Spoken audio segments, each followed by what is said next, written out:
stop and landing 13 left if that's available.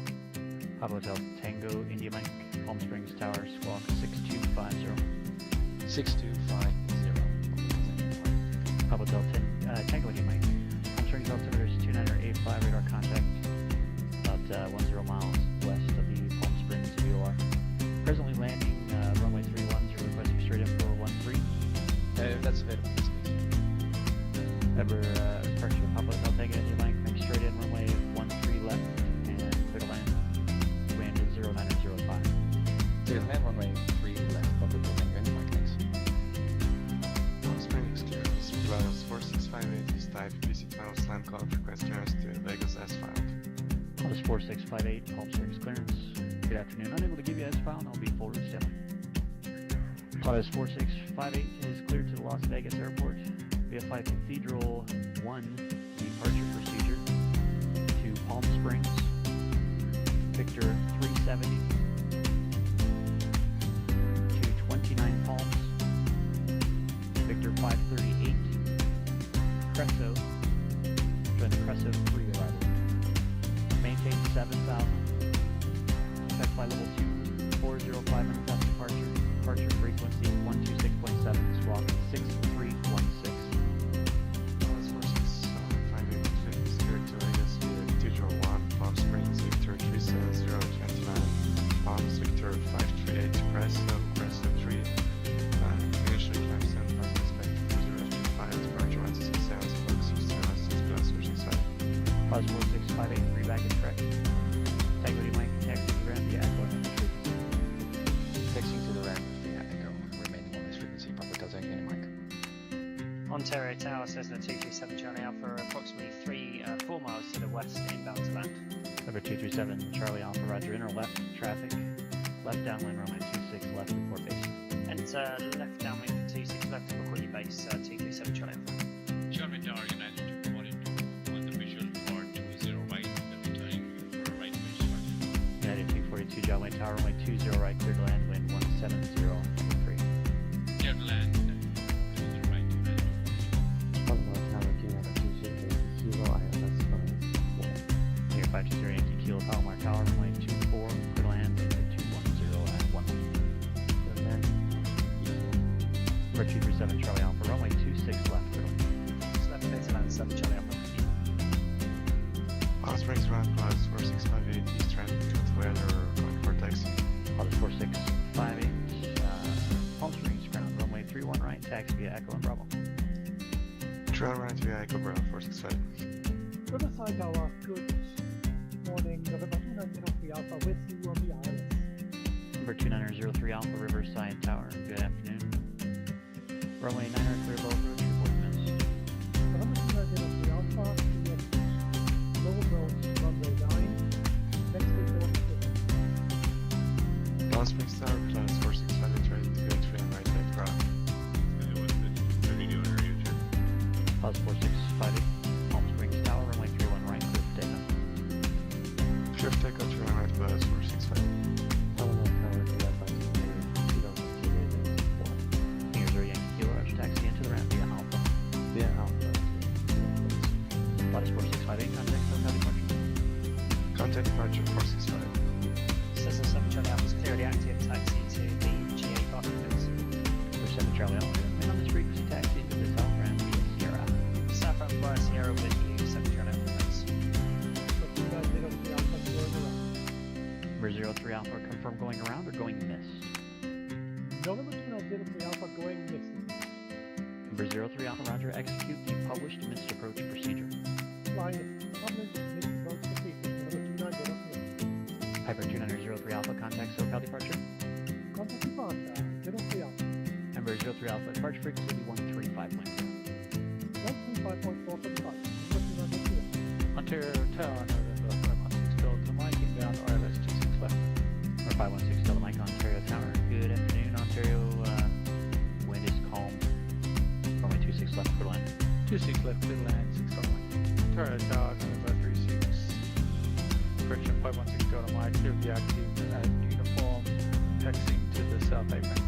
Number 6 Delta Mike, roger, taxi on south ramp via Sierra. Remain on this frequency. Yes, here on this frequency, 6 Delta. Riverside Tower,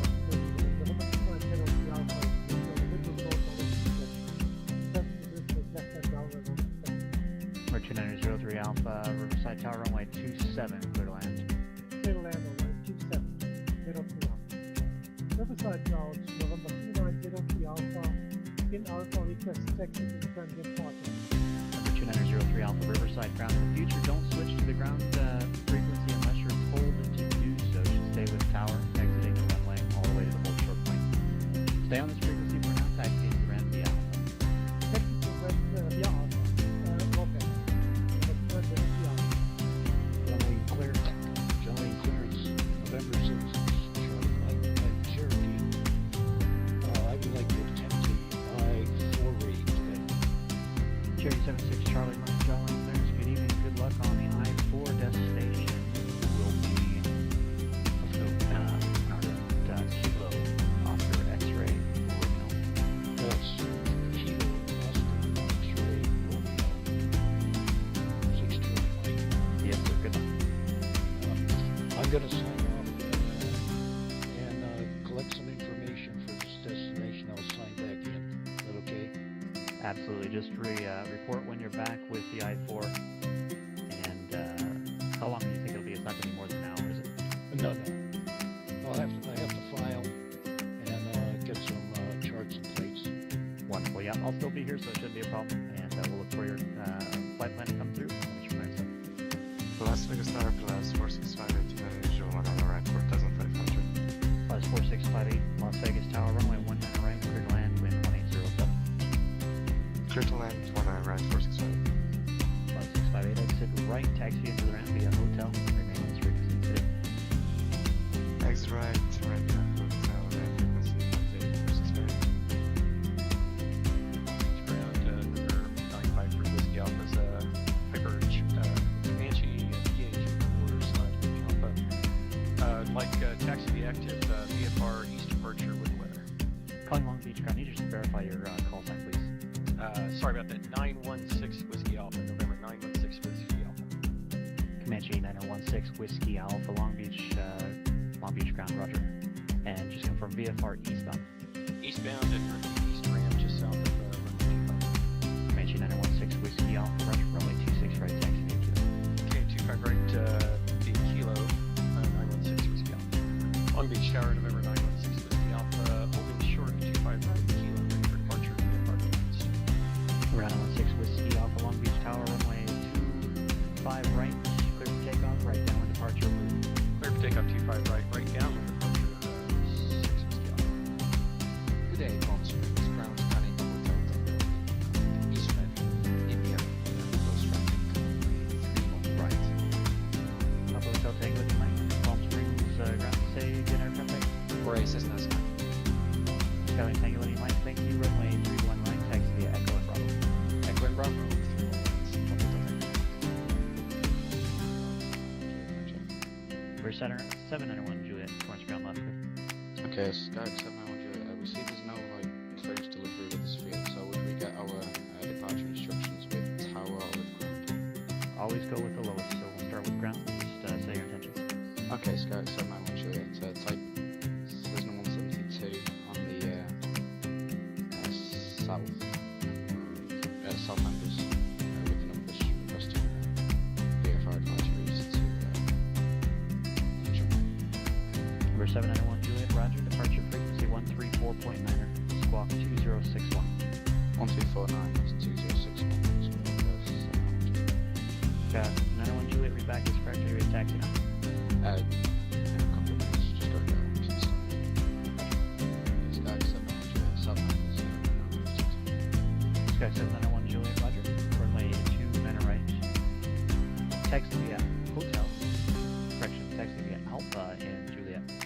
29 right taxi by Alpha and Juliet, Sky 791. Palm Springs Tower, scanning Papa Hotel Tango. Mike is holding short runway 31 right at Bravo and ready for departure, close traffic.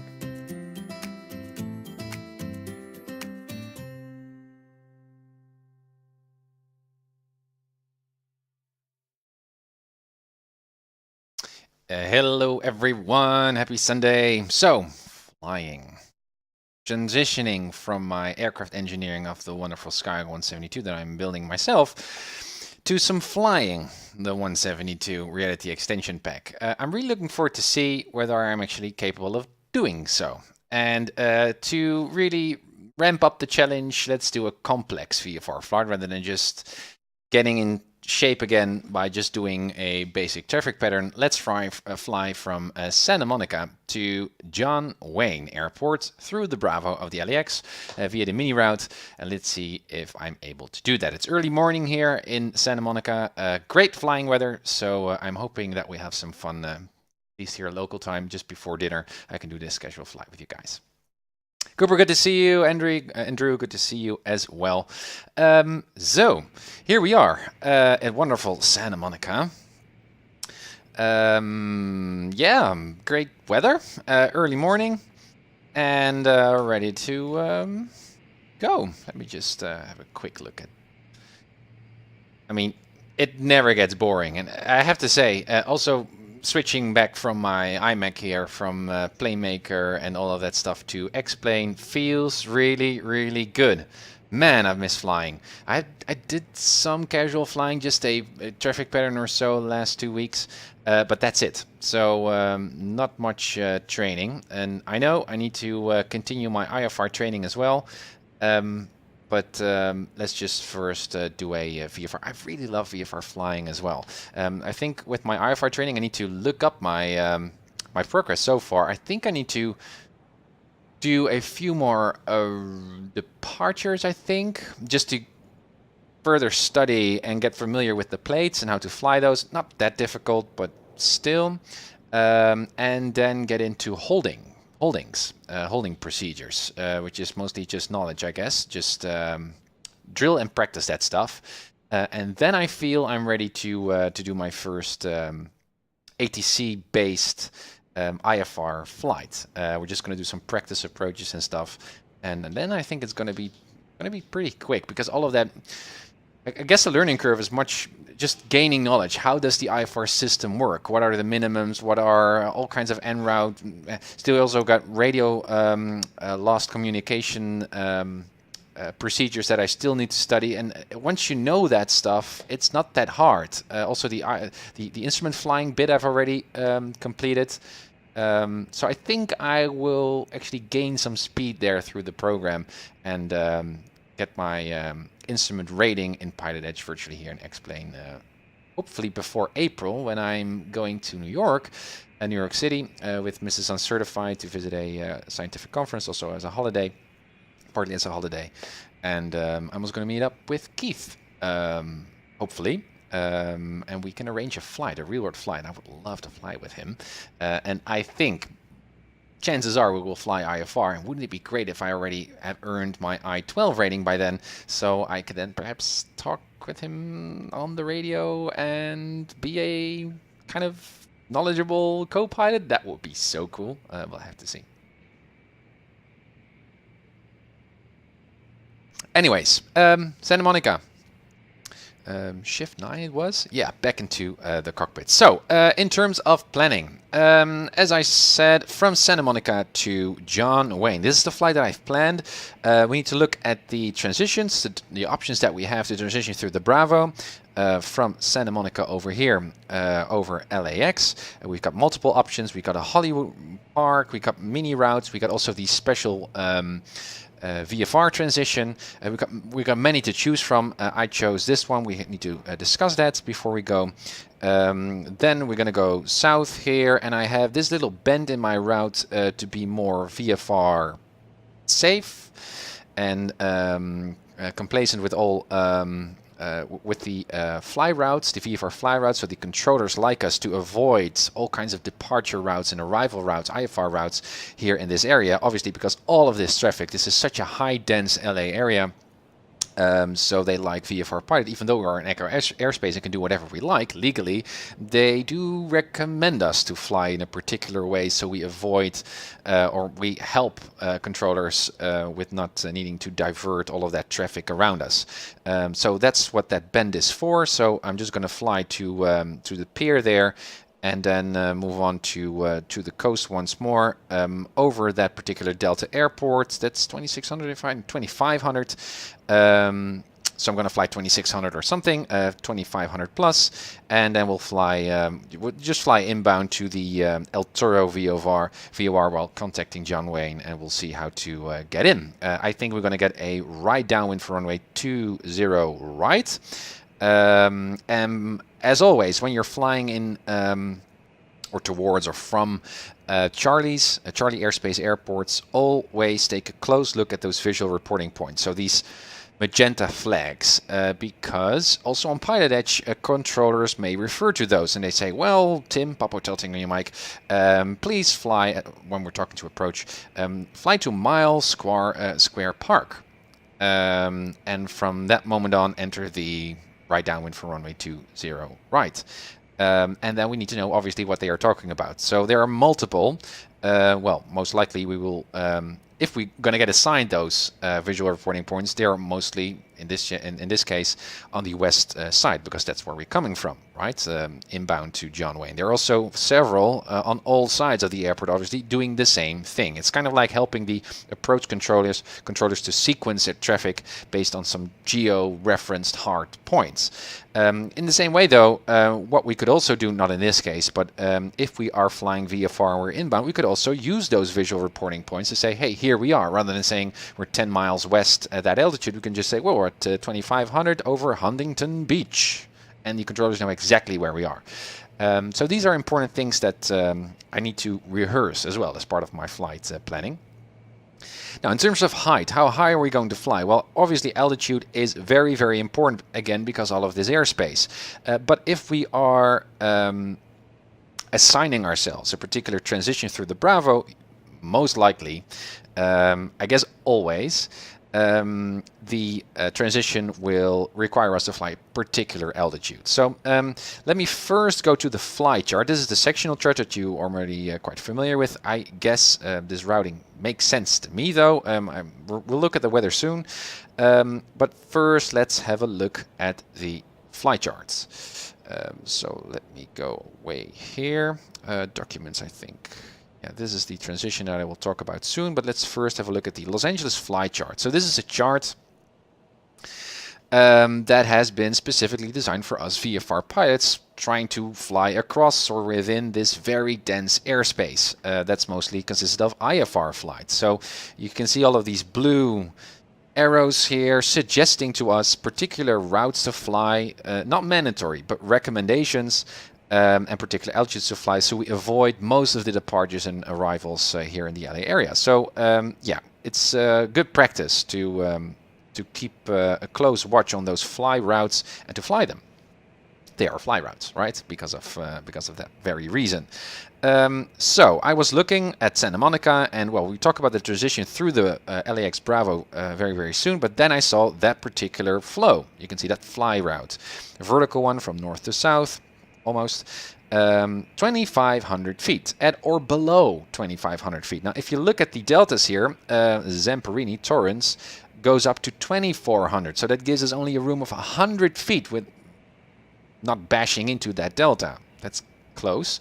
Also, Hawthorne here, you can see, is already at 2,500. If we would be flying exactly on 2,500, we would be in violation if we were not in contact with Hawthorne, because the 2,500 feet is also included in that delta. So we need to fly 2,501 feet and above to stay clear of that delta. And also here we got Long Beach at 2,600. So even though that's a quite a recommended fly route, we need to be careful here. I also considered not going down, but going further east, as you can see here. Then we need to go up to 3,500. Makes sense, right? Because we need to overfly Long Beach Delta. But at the same time here at the north, you can see a Bravo airspace starting at 2,500. We need to scratch that. Well, we can just easily use the GPS here. We got one built in our Skyhawk as well. But that seems a little bit too risky to me. And also, if we follow that fly route, it takes us all the way around. And then we need to go down to John Wayne. And I thought, well, does not really have my preference. We need to really, again, we're flying Slant Alpha. I need to be very visually ready to do that. So I thought, well, I think it's best to choose the southbound route here. Go down to the beach, then make a left turn reference from the cockpit. So here on the map to the right to Queensgate, and then we fly direct to that VOR in that direction of El Toro, as you can see there, to John Wayne, and hoping that approach will hand us over to tower, and perhaps we're going to get that visual reporting point as a point that we need to fly towards, and we'll probably enter the right downwind for only 20 right. That's my guess, but it's always good to develop not only a flight plan, but also an expectation of your flight in terms of what ATC, what runways you will likely get based off the ATIS or the winds, and just your general procedure, because again, it's kind of like a metacognitive strategy. It's almost like exercising yourself as if you were a computer, almost like loading this stuff up in your working memory. That really helps. So not only having a general sense of your flight plan, but also know what to expect really makes a difference, at least in my flight performance. So that's the fly route. So that's again, so that's very important. So not only the sectional, we're also taking a look at the flight chart. That's much appreciated by controllers in general, but especially at PilotEdge as well. Even though there's not that many traffic here, other than AI traffic, still it's good practice to do that. Now, if you can see all of these red arrows, these double pointed arrows, those actually are part of all the different transitions that we can fly through the Bravo. So obviously the LAX controllers and the approach controllers know that we as VFR pilots, there's a big chance that we like to fly from the north to the south. And obviously there's all of this Bravo, oh, that's a little bit too much of a zoom out, all of that Bravo airspace. So they'd like to help us, allow us, give us an option to, without not that much ATC control, allow us to transition from the north to the south, or just through the Bravo. Most Bravo airports have such a fly chart or those transitions for that particular case. And we can just choose the one that we like to use. So let's have a look at what our options are. And they correspond to those double arrowed thingies. So let's go through those and have a look. Hey Garnet and Jim, good to see you. Happy Sunday, guys.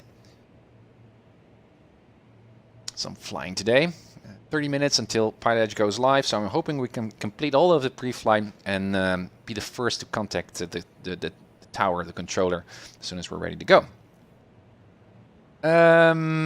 So the Coliseum route is one of the routes that we can choose, and it usually has a northbound and a southbound flow. Obviously, we can also go from the south to the north. So each of these transitions we could use. And well, what's the one that you like to use? Well, the one that makes sense to your VFR flight. So in my case, you could say, well, it goes over Seal Beach here. It goes towards John Wayne. So we could use this one from Van Nuys. But again, if you look at the altitudes, available altitudes, 8,500 or 9,500, depends on whether you're going northbound or southbound. That's quite high up. When we are at Santa Monica, already quite close. We could do this, but then we need to fly north first to Van Nuys, gain altitude, and that's not really that efficient. So again, with in mind that we need to pick that VFR flight, fly route down south over the bay, and like we just rehearsed, looking at the flight chart, 2,500 would be an altitude that would fit my planning here. Let's see if we find one. Hollywood Park route, 8,500. No, never flown this one before though. Would be nice to do that once. The mini route. Look at that, Santa Monica, very close to LAX. We need to pick the radial 128 degrees. We're going southbound at what altitude? Well, you can see there's a description here. Mini route northbound and southbound. Southbound. During normal tower operation towers, well, operating hours, well, that's Santa Monica Tower 120.1. Okay, coordinate transitions through the mini routes. After normal proceed to the university, LMU, just before the Bravo, at 2,500 feet. Yay, 2,500 feet. When cleared by LAX Tower, enter the LOS, the LAX class Bravo. That's very important. So once we are established on this mini route or any route, we always need to explicitly here clearance by the Bravo controller, by the tower here in this case of LEX, saying that we are cleared through the Bravo. So when we are in contact with a Charlie, for example, with a Delta, we have established two-way communications. That is a okay, that we are cleared to transition, even though the tower controller or whatever controller has not said explicitly that we are cleared to transition. But with the Bravo, we always need to, and if we don't hear it, we need to make circles. We cannot go through. I made that mistake once on stream, and I said, well, I'm established, and the controller also said, well, you're established, have fun, and I thought, okay, there we go, but never heard the words cleared, and well, I was in the Bravo, and then, hey, Tim, why do you know that you're in violation of the Bravo? Damn it, damn it. Taco, hey, gonna jet back into flight lessons soon. Awesome. Toby, I was wondering, the Bravo transitions go right over LEX, but what about arriving jets who go around? Wouldn't they bash through these transitions? Well, Toby, this is all coordinated by the tower controllers. All of these mini routes are very carefully designed, so that's first. So I trust these as a VFR pilot. Secondly, go-arounds for jets are usually not that much as a standard traffic pattern. I don't know too much about airplanes, big jets, I mean, for a go-around, but usually it's IFR flight and you got missed approach plates, and those are not following the exact same base downwind because these are huge jets. They take a lot of distance to turn around. So for that reason, they don't follow the same kind of traffic patterns. So I'm very sure that we can fly over. And obviously, that's also with Echo airspace when we're flying to non-towered fields. The safest way to fly towards an airport is actually perpendicular to the downwind leg and flying right over the airport. Right? And especially above traffic pattern altitude, then you're mostly fine. And that's exactly what we're doing here. So all of the transitions, at least the lower ones, go right over. So that's quite weird. When we're flying a 172, we can just fly right over LEX and peek down, which we will do in just a few minutes. And we see all the jets and all the gates, and there we go. So that would not be a problem. So 2500s, we need to be cleared by tower and established on the 128 radial, cross over the LEX runway 24 left numbers, or as directed by ATC. Yeah, so you can see here in the picture, that line would. Can we get a ruler? No, not here. We mostly fly over the 24 left run. So that's also, I've got a visual cue as well. Also here when we start and we might have trouble picking up on that radial 128, we know that we need to fly in between the university and the bay here. Also tip, which especially is a valuable tip for those who are flying X-plane with photoreal, use Google Maps. I've also been reading a lot of forum posts of real-world VFR pilots. There's so much to learn and apply also in the sim, and those guys also in preparation of their flights, cross-country flights, look at Google just to see what the landscape looks like, the scenery looks like. For example, here with the university, okay, well apparently there's a university there, but I have no idea what it looks like, so I already looked it up at Google Maps, so I have kind of an idea of where it is, which really helps, which we could also do here as part of the flight, but I already rehearsed that.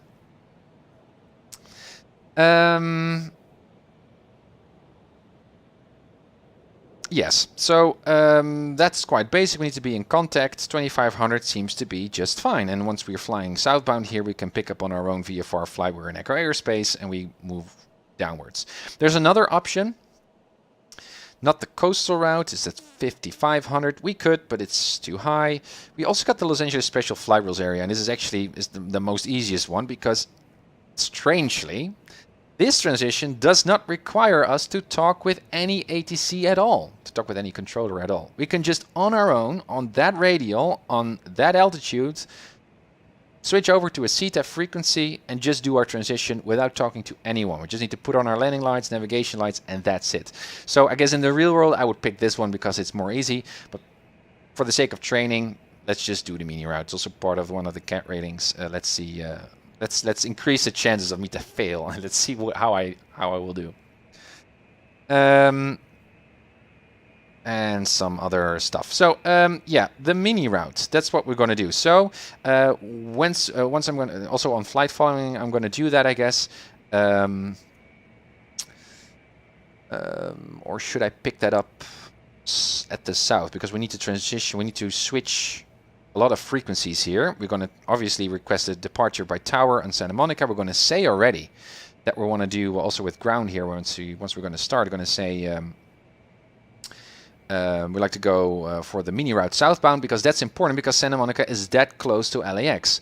So we need to switch frequencies quite rapidly, as you can imagine here. As soon as we leave the delta of Santa Monica, we're already near the edge, the starting edge of the Bravo. So I will already like to request an early frequency change to tower, so we can say, hey, here we are, established on the mini route southbound, 2500 likely transition. So we can get that going. If not, we need to turn around in circles in this tiny little echo airspace. So that's the idea. And then southbound, then we can pick up flight following, I guess, and we switch over to approach. So it's also, I guess, important for me to have an idea of what that frequency might be. All Charlie airports have their preferred approach controller to speak to, and those are always mentioned here in these big magenta boxes. So you can see one here, 3000 and below, or above 3000. Well, I'm going to fly tops 3000. We need to fly 2500. We need to overfly the Los Alamitos military airbase, or whatever it's called, plus 2500, as you can see. So 2700 or so is fine. I don't like to go up too much, because eventually we need to go down anyways to get into the traffic pattern of John Wayne. So 3000 is fine. So what we're going to do is 3000 and below is 125.35. 125.35 approach. All right, that's good to know. Yeah, so a contact approach within 20 nautical miles, but we can also, I don't know what 20 nautical miles is, but I guess we're further away. Well, 20 nautical miles is around here, so that makes sense. So once we are clear, once we completed that transition through the Bravo, we can contact approach and say, approach, here we are. I'd like to have flight following, or not really flight following, we're just inbound to John Wayne. We'll get, it's like flight following, we'll also get a squawk code, and we also get the same advisories, which is always very, very useful, especially in such a dense area, right? So on flight following and also on approach, it's the same thing actually. The controllers see you on radar, they know who you are, they know what your intentions are, and so they can manage you. Well, not really manage you. They're not really instructing you to fly a particular heading necessarily, but they know where the other traffic is. They can give you traffic alerts, and especially here for sequencing into John Wayne, they can say, well, Tim, fly to that particular mile square park visual reference point, or whatever, right? So that's the general idea. New stuff, long time ago since I did this.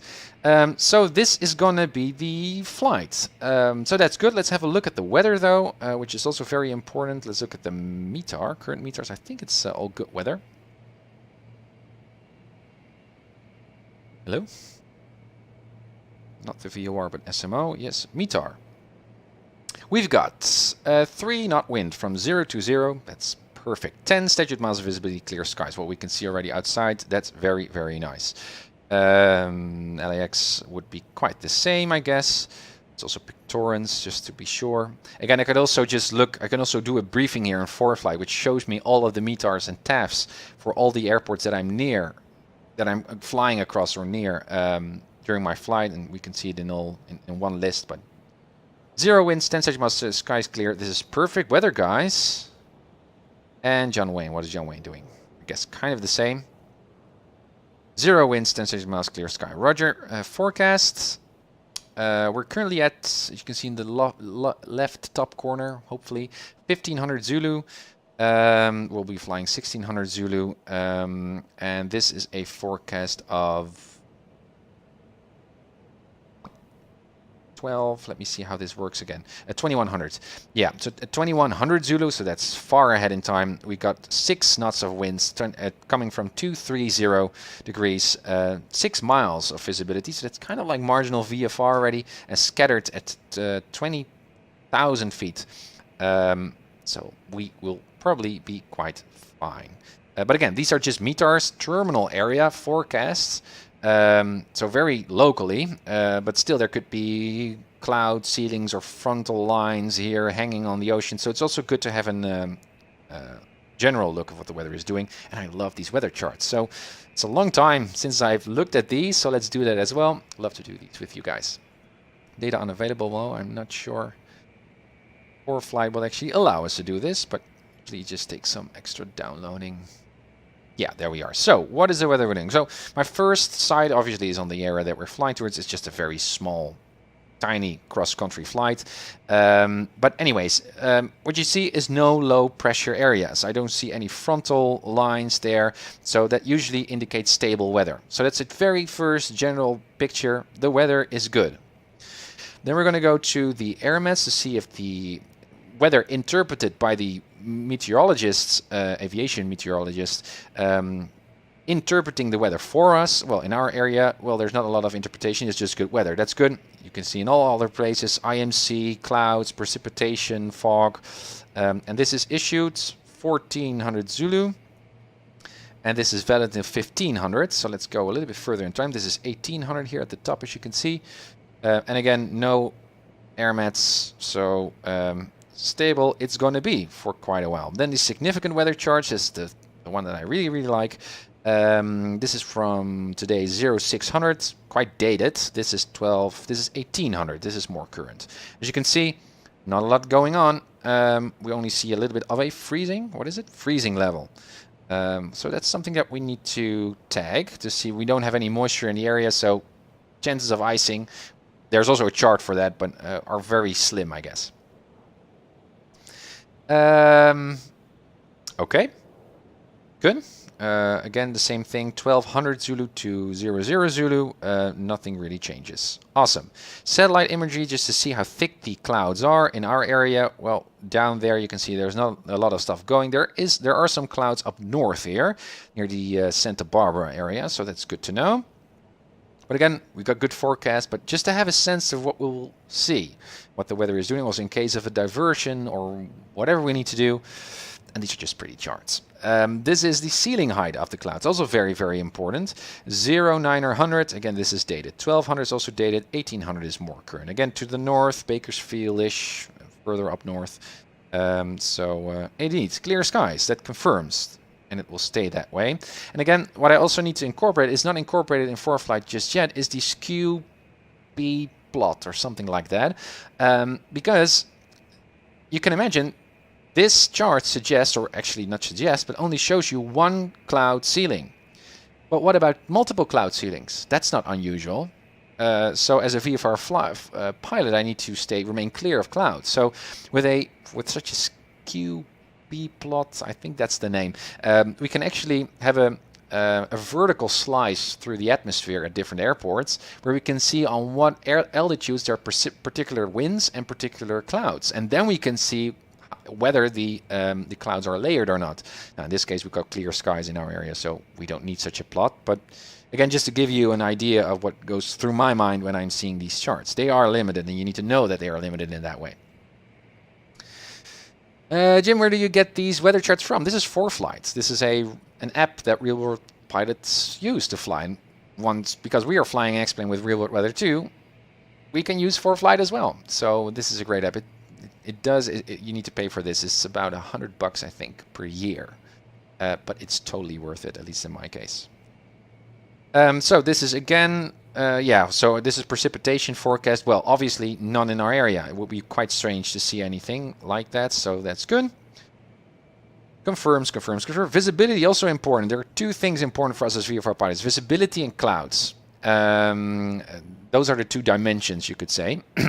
Excuse me. So even though we got no clouds, it doesn't mean that we got enough visibility to fly. So 0, 9, 100 is dated, 1200 is dated, 1500. And again, you can see corresponds with the ceilings as well that we've seen earlier. That's more up north, and it will stay that way. It will actually improve over time, which makes sense because the day is just starting locally in California, and the sun comes up and it heats up the stuff, and everything evaporates. That's also why it's helpful. I'm not always doing that for the sake of just simming. Is to fly in real world time as well on your local airport, because obviously the weather that you're downloading is interacting with the what the sun is doing, right, in the time of day. And so if you get those out of sync and you fly with real weather, but the sun is, you're changing time, you cannot further interpret the weather if you like to. So if you would see some, if we would see some clouds right now, we know that the sun is just coming up and it will heat the ground, and most likely those clouds will evaporate, which is just an additional thing to. I mean, it's so wonderful. I mean, X-Plane is not that sophisticated that it calculates that, but it just downloads real weather. So therefore, the same the same weather principles apply.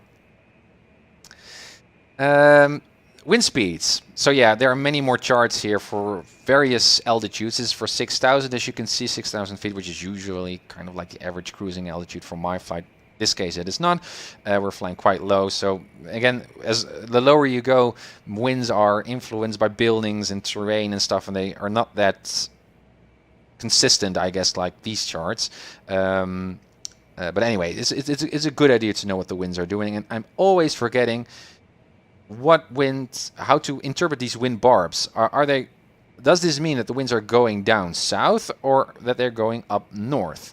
I think they're coming from the north and going south. I think that's the case. Obviously, we can easily find that out because we know there is a low pressure area, I think there, which is counterclockwise.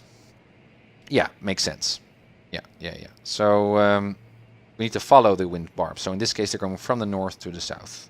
Yeah, and it's about a 50 knot wind or so 20 knot wind at 6,000 feet, which we're not going to reach. But anyway. Then obviously for the right time, this was at 1400, which was already dated. This is 1700. This is 20. Yeah, so it will the wind will kind of stay the same. Good. Then freezing levels. Well, we found something in the earlier charts saying something about that, and you can see that's not too bad. If you look at our area, Santa Barbara, now in January, well, light green, around 5,000 feet, it's already freezing. So imagine if we found some moisture in the area, clouds, icing would be an issue, something that we need to be very, very wary of. Pitot heat time. Now, probability of icing is therefore also a chart that I included, at least at 7,000 feet. But as you can see here, it is not. There is no probability. It's not forecasted icing, even though there are freezing levels on that altitude. There are no clouds, so probability of icing is quite low. And that's it. That's a proper weather briefing. Now, if we are flying more high, we would also then perhaps modify our flight to be more efficient, getting a tailwind going and all of that stuff. But because we're flying that low and it's such a short cross-country flight, that doesn't really apply to us. 15 minutes to go until PilotEdge goes live. Approach frequency 125.35. That's important. We know that the weather is good, both terminally, locally, and in terms of the area. So that's good. We know what we're going to do. We know what our restrictions are in terms of altitude, 2,500. What is our maximum ceiling? And well, 5,000 feet, as you can see here, the Bravo. Just in case, you never know what's going to happen. Same goes for the north stuff here at Santa Monica. So between 2,500, should actually be 26 here if we count this Long Beach Delta as well. But we're going to say south here to the west side. Between 2,500 and 5,000 will be fine. And again, this is also part of the cat rating 10, I don't know, where PilotEdge is actually also emphasizing the fact that even though there's a lot of airspace going, there is very clearly a big chunk, a big layer of echo airspace that as VFR flies we can freely use. We can just fly circles in there without having any contact with ADC, and we're just legally totally okay. We're not that helpful to all of the controllers because they need to divert all of their departing and arriving traffic around us. But we are totally legal to do that. So in any case, we can do a lot of the stuff there. I guess this is the most important turn here. This turn southbound. We just need to fly towards the bay here. We can also overfly 2,500 this Torrance Delta, but we need to be careful not flying too much west here or east, because we're going to fly at 2,500. We're going to fly inbound to 2,600. And if I look at the flight chart again, here they like us to stay at 2,500 and below, I think. Yes, at or below 2,500. Why? Well, if you look here, you can see above 3,000, these arrows suggest, I guess, departing traffic above 3. So some kind of SID departure procedure is there. So that's why I'm going to turn around here, go to Queen's Gate, and from that point I'm going to go up at 3,000 or max 3,000 to overfly this military delta. So we can do whatever. I like to stick as close to the coast because in case of an engine out, I'd like to be able to ditch my plane on the beach rather than overflying the ocean. So that's why. And we got those visual support. That sounds like a good flight plan. Now let's start with Santa Monica then.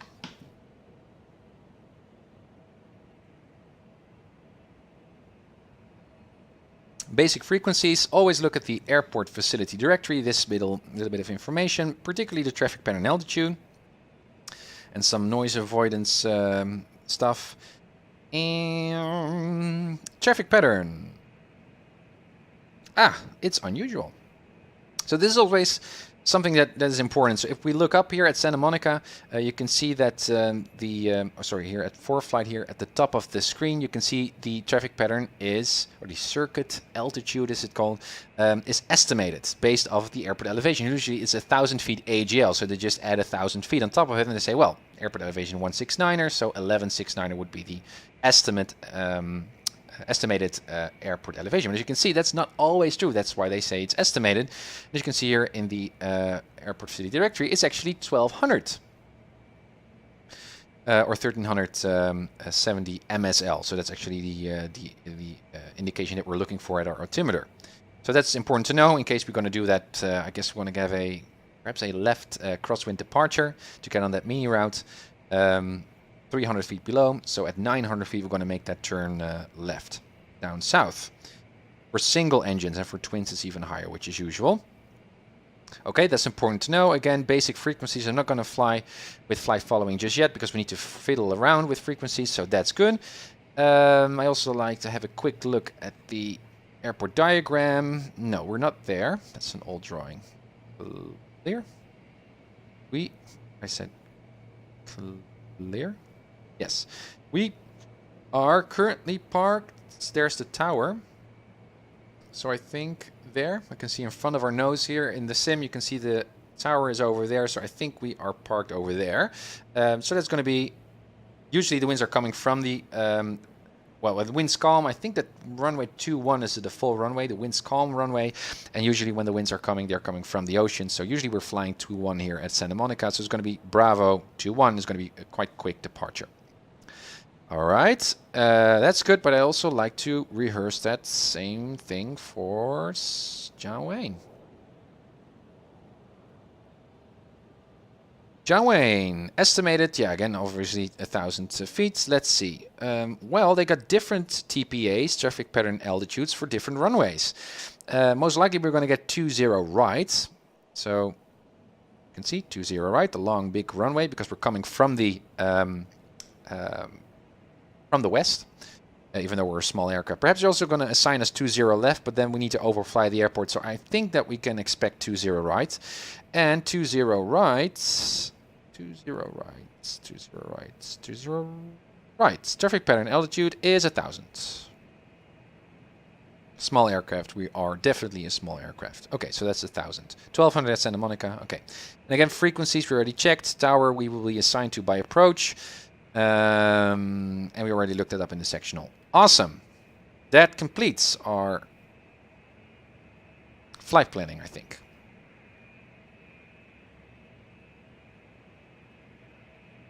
Santa Monica, my chart's ready. Especially the transition.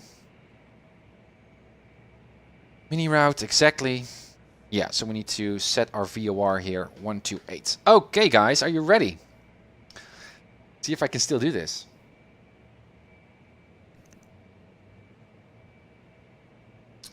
Okay, here we are. First, call in dark check. So let's see if everything is stable. Parking brakes are not set. They're set now. Let's pretend we got live vest and the fire extinguishers in the green. Doors closed. LT is set to auto. Flap lever is up and our flaps are up as well. My mixture is working. My Cytec throttle is working. My trim is set and is working. Fuel tanks set to both. Cutoff is in, alternate is in, all the avionics is off, only the beacon switch is on, that's fine. Batteries are off and the switcher is also off. And circuit breakers are nicely tucked in. Wonderful. Then let's turn on the batteries. How much fuel do we have? Well, that's not much. Let's just do a quick refuel. Zip. Again, weight and balance. Just learned about that through the build of my own Skyhawk in Playmaker yesterday. That it's actually quite a important thing, weight and balance. I already knew that, but then I really knew it. So I shouldn't be that easy just filling up my tanks without doing a proper weight and balance calculation. But anyway, we're fine with just one pilot here. So that's what we did. Batteries on. Yeah, that's confirmed. Then let's turn on the avionics to see if those are working. And they are. Our transponder is off. That's good. Flaps down. See if they work. And go down in sync. That's good. We're going to set that all soon. You can hear the spooling. Unshader messages look good. We are not in sync. As you can see, heading indicator and the compass should be 305. 305. 305. We got runway 21. Much quicker now in the update of 11.11, I think, the entire dials, the dials here, so that's good. And airport elevation we could also already set, so we confirmed with the altimeter soon, so we know that our, well, with the barometric pressure, so we know that our altimeter is working. And what is the airport elevation already? What was it? It was 169. Oh, it's a little bit too much. 169-ish, something like that. So that should correspond with 3021-ish, kind of like an barometric pressure. So we'll have to see soon. This is all set. Looks good. And again, circuit breakers are still in. Oh, I should actually turn off my avionics first before I did that. Systems are checked. Yeah, let's start with our walk around. Again, I will put on my batteries actually. Landing lights, taxi lights, everything on. I should also actually remove my pitot tube before I do this, but let's just put the pitot heat on right now. Walk around, post-flight, remove the pitot tube cover, and you can see it's warming up. That's perfect. Lights test. Beacon light, position lights, strobe light, position lights, landing and taxi is working. On this side, strobe and position is working too. Wonderful. Finish. All the lights off except for the beacon, and the pitot heat is working too. Alrighty, then we did those systems, and we can just do our control tests before we go outside. To the right, that one goes down, that one goes up, that one goes down, up, down. Also look at the trim tab. It's working. The rudders are working too. Wonderful. Let's have a look outside. Pre-flight. We did all of this stuff. Hey Digital, good to see you back in the pines. Yeah, me too, me too. Baggage door is closed. Elevators are working. We should look at all of the connecting rods and inner parts there. Rudders look good. Nav antennas, everything seems secure. Tie down is removed. ELT antenna looks secure. Flaps, give them a wiggle. That's good. We should also check all of these connecting things. Ailerons free. Tie down is removed. Fuel looks good. Move our chocks. Tires look good. Oil looks good. No dents in the propeller. No bird's nest. Air filter. Exhaust pipe. Strut looks good. Again, fuel looks good. Pitot tube. No tie down. Lights look good. Aileron on this side as well. Seems to be freely moving again. We need to check all of the inner parts. Flaps have a wiggle. Toggle. Good. So walk around. So we know we got a airworthy Skyhawk. Let's fasten our seatbelt. Also my real one, as you know, here in my seat. And if I have one recommendation, get yourself a real seatbelt. You feel like a real aviation nerd, and it actually forces you to be serious about your flight training. All right, so yeah, let's start up this pretty little bird. Again, no one is walking around as far as I can see. Also at the back, no open hangar or car or something, because obviously we're gonna because the Predator is going to turn, we're going to move a lot of rubbish or stuff on the ground, perhaps dust to the back. So batteries on. A little bit of a throttle. Again, fuel tanks are set, parking brakes are set. That's good. Fuel pump on. Mixture full in. 1, 2, 3, and off. Fuel pump off. See, no one around. One last check. No. Gonna open a window here and say clear prop. Mixture full in. Back to both. 1200s. Oil pressure is already in the green. Alternator on. We can see that there is a rise. We have no annunciator messages. That's good. We can lean till peak RPM, which is usually about an inch or so. Something like that. That's good. We reset to 1000. Turn on our avionics. Flaps up again. Double check. Looks good. And we turn on our transponder. Like saying, hello, PilotEdge, here we are. Yeah, in just 2 minutes they're going live. 1200 VFR, that's good. Let's set some frequencies. Start at the bottom first. This is just a flow. I'm just following a rectangular here through the cockpit. So it's not like I'm remembering all of the items just from the top of my head. I'm just following my gaze, and then I say, oh yeah. That's really really good check. And I guess in the real world, and I should do that too. Always evaluate, just check your checks by using a checklist. There are some items that you cannot do with a checklist. You just really need to memorize those. For example, the starting the engine. If you need to do that step by step with a checklist, you will not get the engine started actually. But still, I'm underestimating the use of the checklist. Digital Bravo mini route. Yes sir, mini route. If I'm able to. So first off, navigation. What we're going to do is obviously for the mini route, as digital already suggests, we need to have SMO, which is 110.8. So nav1 110.8. That's set. We're going to fly 128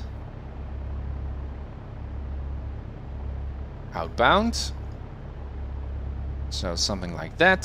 Currently we have a 2 reading because we are still near Santa Monica, so we can kind of fly within this arc, this 180 arc, to get towards Santa Monica apparently. But as soon as we are overflying Santa Monica or we're departing Santa Monica, we're going to fly obviously the outbound radial 128, and then it's going to give us a from reading.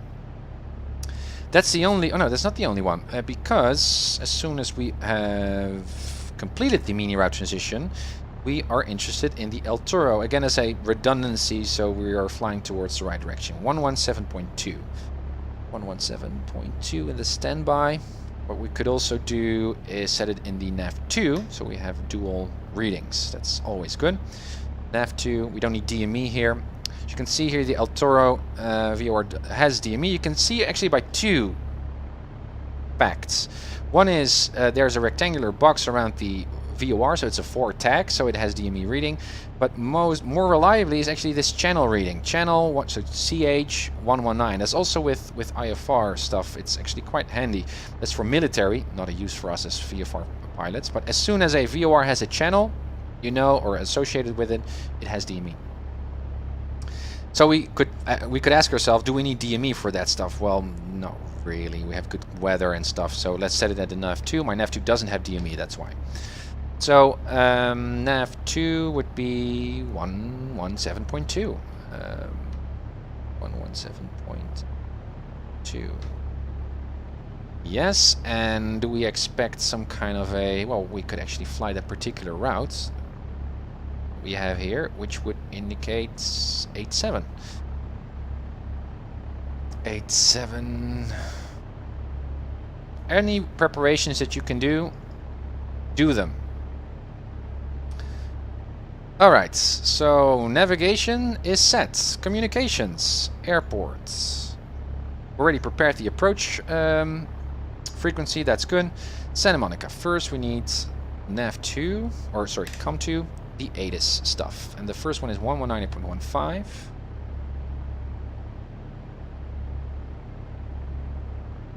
Switch, and we need the one of John Wayne, because we need to be prepared and say, hey, here we are, John Wayne, with Bravo or with Charlie or whatever. John Wayne is ATIS 126.0. 126.0. That's set. Let's have a listen to the ATIS. Did I set it correctly? COM 2 119.15. 119.15. So apparently Santa Monica doesn't have a working ATIS here in X-Plane. That can happen, but double check. COM 2 119.15. Yeah. Okay, that's unfortunate. So we can just say we have the weather here on PilotEdge as the workaround. We know the METAR here. So we know that the weather is okay. We also see here the windsock, no significant winds. We don't see any weather, so we are fine. Practically speaking, though. That's good. So we can already switch the COM to County. John Wayne to John Wayne. Yankee. Yankee is current, but that's for later. We need our first frequency to make contact with go around 121.9er. That's currently set in the active of COM 1, and then we need the tower 120.1. And before we talk to tower and switch to the tower frequency and talk to tower when we're at the threshold, I'm going to set my standby COM 1 to the tower of LA, because we need to switch frequencies to get established on the mini route southbound. Again, preparation, rehearse. Good. So that's that. PilotEdge should be live. We don't have the ATIS reading, so we cannot check whether the altimeter is actually working. I would expect then that the barometric pressure would be 302 and a bit. I trust that it works hereby. And again, assuming assumptions are the motherfuckers of all, because again, Hawthorne ground, Piper 569. I've made so many mistakes just by assuming that things are set or that things are working, and I've read so many articles on actual crashes that people think, well, I think that the oil filter was, I think that the oil cap was properly turned on and secure. Well, it turned out that it was not, right? Usually assumptions are the cause of many mess-ups. Engine is also already warm enough for us to taxi, 75 degrees. Everything looks good, so that means that we can request our taxi. I'm going to expect 2-1 via Bravo. I think it was Bravo. Just in front of us here. Let's double check. Charts. Yes, that's Bravo.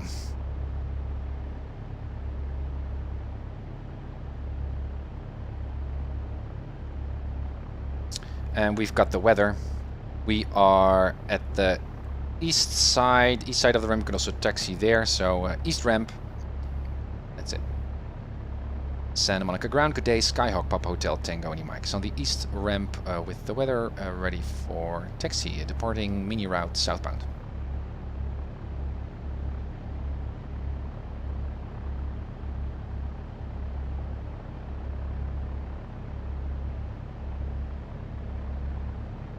Oh, didn't turn on my COM 1. With information, Mike, I'm on the south side of the airport at the ramp at runway 7. I'd like a easterly departure to Big Bear City via Paradise. Now I'm also again going to include that we're on the mini route southbound, so the tower knows that he needs to hand us off to the LA tower soon, and he knows that he needs to point us southbound. You could also just request a southbound departure, but just any information that you can give to make that transition happen. 9 o'clock Charlie, roger. Advise you of weather and ready advisory tax. Sorry guys, we'll turn down the volume. Let me know if it's too loud still.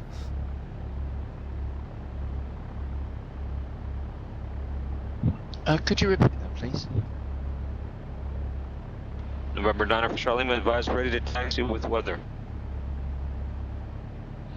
Thank you, sir. Thank you. And Santa Monica ground, good day. Skyhawk Papa Hotel Tango Any Mike is on the east ramp with the weather, looking for a departure southbound on the mini route.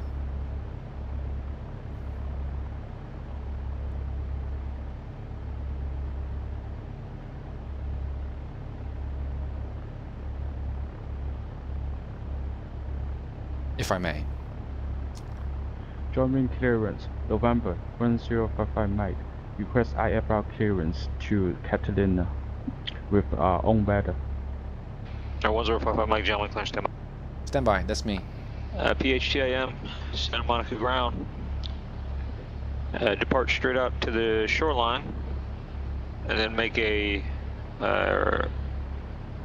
right turn direct Santa Monica VFR, join minute route southbound, maintain VFR 2500, outside Los Angeles Bravo airspace. Departure frequency 119.8, squawk 2305. After departure, we go to the shoreline, make a right turn to Santa Monica VOR. We stay at 2,500 outside of the Bravo, departure frequency 119.8 and squawk 2305. Papa Delta Mike. PHTIM, read that correct? Alright, so this is interesting. So what's happening Fourth here, on ground, 9 of Foxtrot which I didn't really Lima, expect, ready to he already taxi. gives us, it's like we're now on flight with following. weather. Let me turn off the COM1 and remember that I turned it off. So what he's doing now, obviously we need to be established on the mini route before we transition to Bravo. And Santa Monica, as already is pointed out here on the map, Santa Monica Airport, Santa Monica, yeah, here, Santa Monica Tower, 121.0, will coordinate transitions through, which is the same guy. So thanks for the subscription, Aitke, trusty subscriber and follower and supporter. Thanks, good to see you. So he knows, and I know, that I have not a lot of time to get on the mini route once I depart. So what he's saying is just fly to the shoreline, then make a right turn, which is the other way around northbound, then get to the VOR while we are climbing up to 2500 and then be established. So we are established on the SMO radial at the very start, which is great. Which is great. Alright, but let's set it in. 2305. 2305. We're sparking 119er is departure. 119.8. 2500 outside. That's good. We need to go to the Santa Monica VOR. What we could do here, we could use the VOR. We could the GPS. I'd like to have my radial set here, so I can just zoom in. There's the SMO VOR. So that's going to be quite basic. We didn't get a runway though, I think. So I'm just going to ask. I didn't hear that we need to taxi to 21, but I'm not sure. And if you're not sure, just ask. Santa Monica ground, Skyhawk Papa Delta Mike, just to verify. Can we taxi to 21 via Bravo?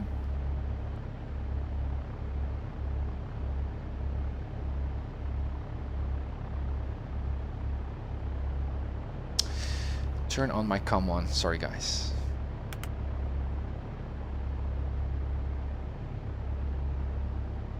Papa Hotel Tango Indy, Mike, say aircraft. Thank you, Towie.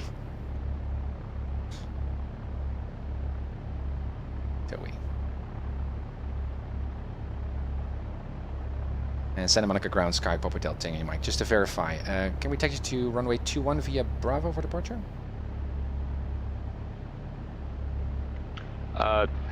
Papa Hotel Tango Indy, Mike, that's going to be your taxi instruction if you're on the south side, but I haven't given you that yet. Are you ready for taxi?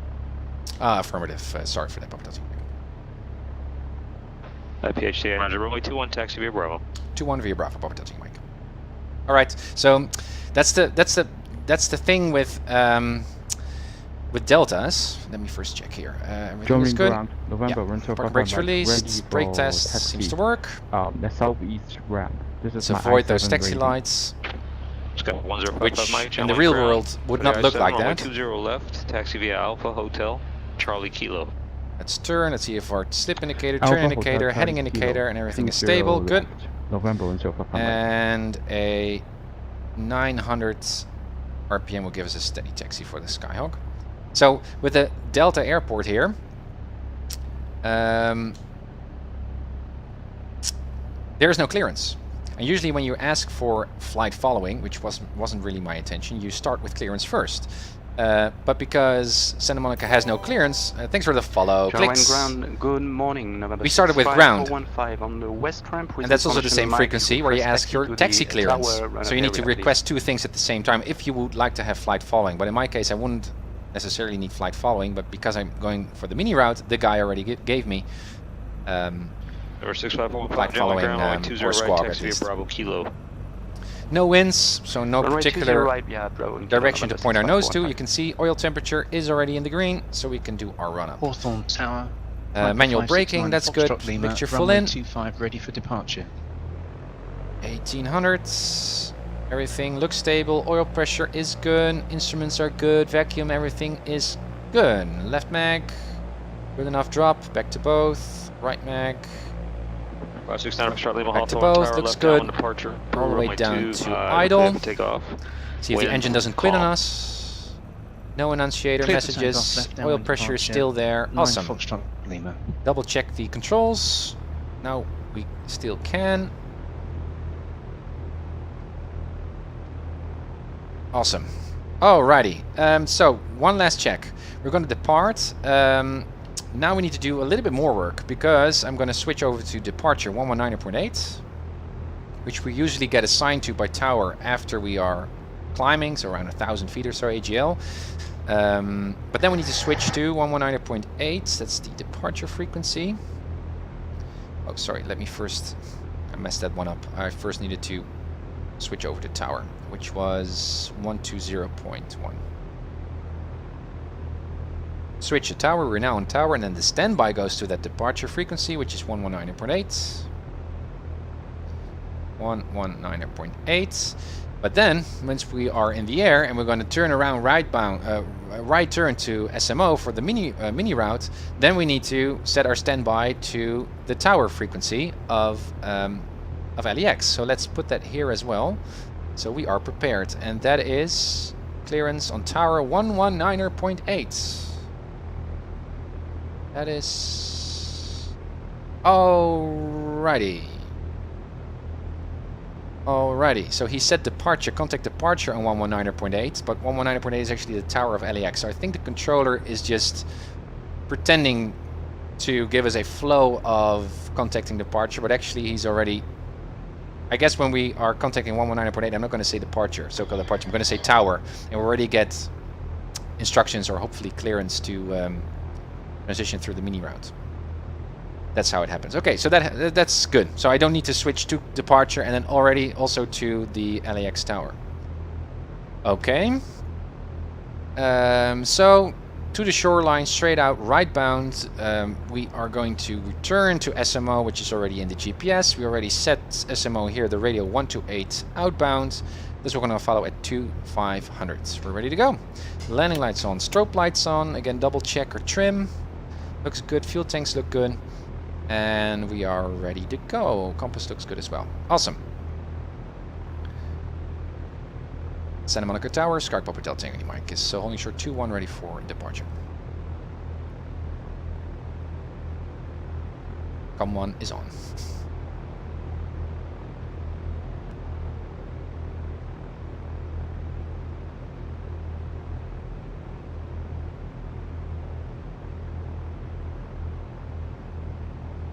Tower controller. Com1 is on. 120.1, double checked. Papa Hotel Tango in Santa Monica Tower, runway 21, takeoff, one calm. Clear for takeoff, 21, Papa Hotel Tango Mike. He's eating something, clearly. Alrighty, double check, no one is on the runway, nope. Had that once on PilotEdge, where the controller was not paying attention. Using all of the runway, it's a good check. In case we do have an engine out, you never know. You'd like to have all the runway there is. 2-1. Again, confirms on our heading indicator. Mixture full in, we're fully lit up. Well, let's also put one notch of flaps in. Full power, there we go. Right rudder, airspeed's alive, engine looks good, everything is in the green. 40. 50, and there's our rotation. There it goes. Push that nose a bit down to allow the airspeed to go to VY. So trim a bit. Shoreline already in sight. Trimming down, still trimming down. 556 Foxtrot Lima. There we go. 200 feet, so that's 100 feet AGL, 200 feet AGL. Now we have a problem if we've got an engine out. Cannot return to the airfield anymore. There's 300s. Flaps up. Again, a little bit nose up trim. Keep it at VUI. Drifting off a bit here. Or heading. Stay position, squawk 1521, ident. Hey Viking, good to see you.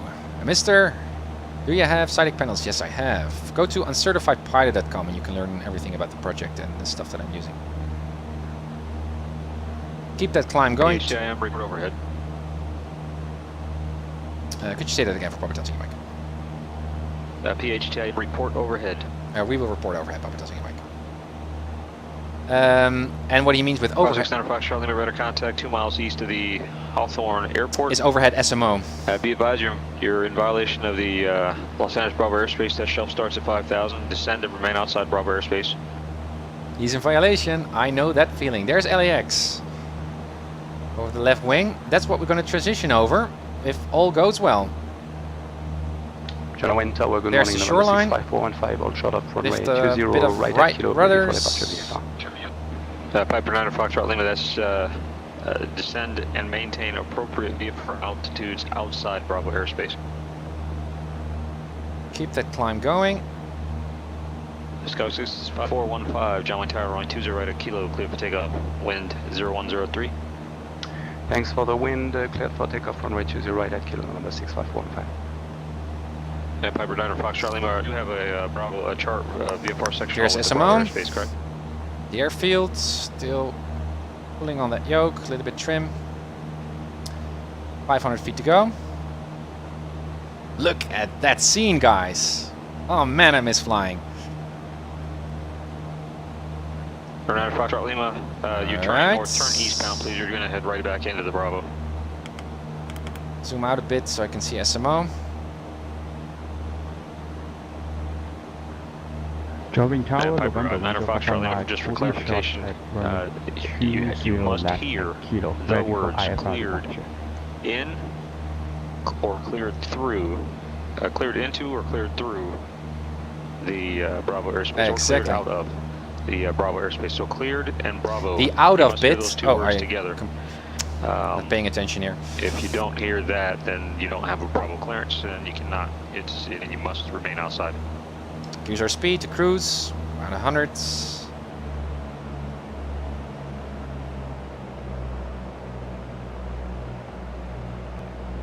A little bit of a mixture in. HCI in contact Los Angeles Tower 119.8. 119.8 for Papa Delta Mike. Switch. And Los Angeles Tower, Sky Papa Delta Mike is overhead. SMO we would like to establish on the mini route southbound. Skycom Hotel, Tango India Mike, Los Angeles helicopters, ident, and stay altitude. Altitude 2500 and will ident, Papa Delta Mike. Ident. Skycom 65415, radar contact. Right, a little bit more power here, 2500. PHA radar contact over Santa Monica VFR, cleared to Bravo airspace, maneuver southbound, maintain VFR 2500, report abeam the tower. Report abeam the tower 2500 and clear through the mini route southbound, Papa Delta Mike. Alright, now let's first establish here, because I'm all over the place. I can see the tower already Contact departure. over the nose. There's the tower, and that's where we're going to fly over, guys. Mini Jogging routes. Tower, November, Whisper Papa Mike, holding Still short using the yoke much too much. Kilo, ready for the IRL departure. Also fly over the Sky 155 two Mike, 4 John Wayne left Tower, numbers, Skyhawk, as you right can cross remember from from runway the 20 routing. left at kilo, So clear for takeoff. there's 2-4. We also have a visual Clear for takeoff. reference, 20 nicely left, trimmed, kilo, looks November, good, Whisper Papa Mike. trim, double check. We'll keep our landing lights on just to be visible. Don't know if that's a requirement actually. No. For the special flight rules transition it is. 2000, reasonable navigation and appropriate VFR altitudes. There we are. They're 415 passing 2000. Trying to fly 128, 2500, beam the tower, we need to report. Why? I guess because the controller likes to know where we are and likes to have a continued sense of control. So that's good. means that we can set our standby frequency to the approach controller. Farther ahead, 125.35. Good. Down a bit. Speed is good. Temperature pressure is good. So far so good, guys. Really enjoying myself here. Still though, building that Skyhawk. That is so cool. Gonna do that next. Cannot help myself. In Playmaker, my new video series for those who don't know. Creating the most awesome Skyhawk I can. Thank you, Scale, for the follow. Welcome on board. Highly detailed cockpit. Many more animations, not just for the sake of, not just gimmicks, but stuff that we should actually care about as pilots. Double check here. Beam the tower. Los Angeles Tower, Skype Hotel Tango Mike is a beat the tower.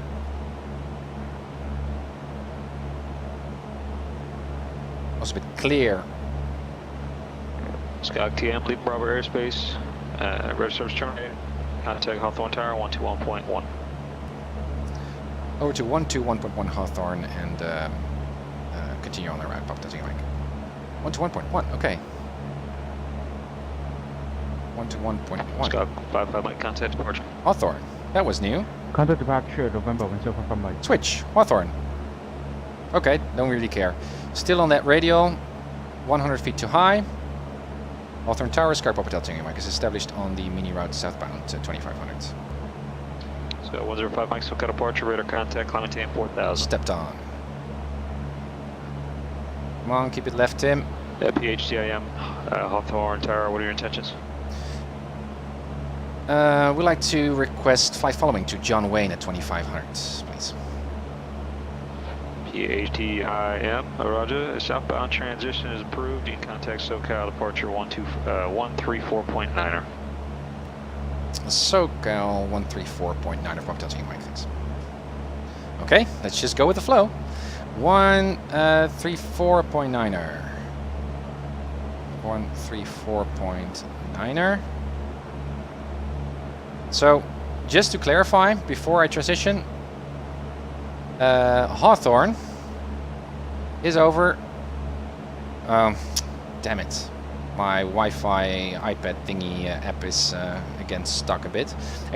Hawthorne, go to skyvector.com, type in LAX, and you can see there's Hawthorne at Delta Airport quite near to LAX. And that's where we're going to transition through. It's going up to 2500. Yeah, so we're actually overflying that delta either way. 1055, clear direct Santa Catalina. So we're not really in that delta, but Hawthorne is there. 1055, clear. And we need to go over there. So let's switch over to departure or approach. So SoCal approach, Skype Hotel Tango Mike is level 2600. Pablo Tango, Indy Mike, SoCal approach. Ident. Identing Papa Tango Mike. Flashing on his radar, so he knows who I am. Skyhawk TIM, radar contact, on South Hawthorne Airport. Checks. The LA altimeter 3026. 3026 and position checks for Papa Tango Mike. 3026, not far off, so our altimeter seems to be working. And again, it's good to say position checks because he sees what he's doing. He needs to verify that we are the Skyhawk Papa Tango Mike that we are. And he needs to know our altitude and our position. So he returns us that position, not just for the sake of doing that for his own sake, but also that we know what he knows and we can verify whether that is true. So that's why it's important to also say position checks or something like that, like Steve01 Knievo does. So we are in sync. So we both know that indeed I am that Skyhawk Papa Hotel Tango Mike with that score code. Alright, let's get our bearings straight. So unfortunately, let's see if I can fix that. Air server is not reliable.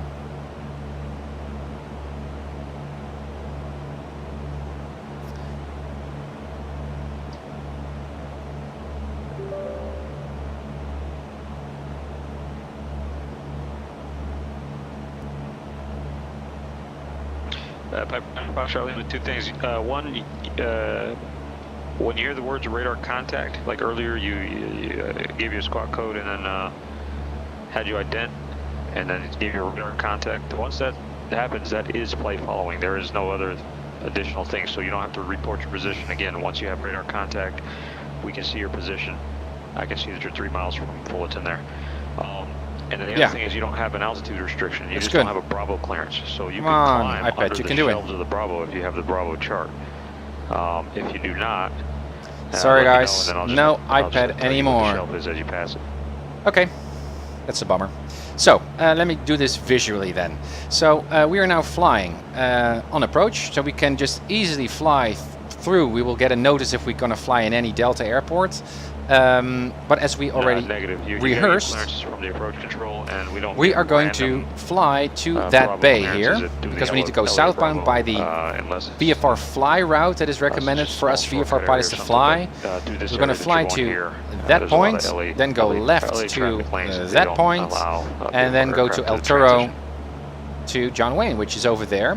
And so we stay out of all of the departure and arrival routes here in the very dense LA area, but boy does it look cool to fly here with our tiny little Cessna. Very exciting. And the way the shelves are over there. Meanwhile, Hawthorne never get comfy. Double check, everything looks good, still running okay. I'm interested in the ATIS. Already checked that 126.0. Need to keep our COM1 in, so this is going to be a hard listen. It is off your left side there.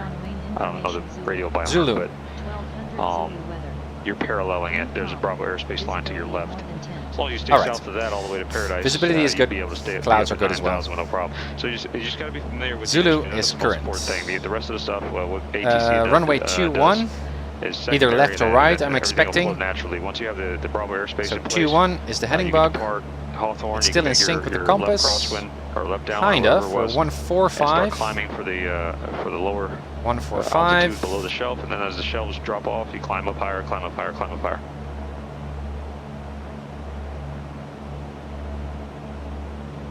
Looks good. Again, atop of us, there's a Bravo at 5,000 feet. Nope. And to the right, we got traffic. Torrance. 1 o'clock, 6 over miles. there. Opposite direction, heading towards the. There's a Delta that we're now overflying. Well, we're not really overflying it, but 2,500. That's. He's signaling to some other PilotEdge. HIM traffic, 11 o'clock, 6 miles opposite direction, Skyhawk at 2,500. It appears to be heading to the Queen Mary, Vince Thomas as well. Looking for the traffic. Thanks for the notice, Papa. Let's see, Mike. Do we see him? Queen Mary is somewhere around here. 2,500 is the same altitude, opposite direction. That doesn't sound good. Do we see him? And this is what's so cool about flight following or just being on approach, that you get these traffic alerts. And as a real-world pilot, you need to look for other traffic. Do you see those? Do you see him, guys? 415 just left of your 12 o'clock now, and 4 miles.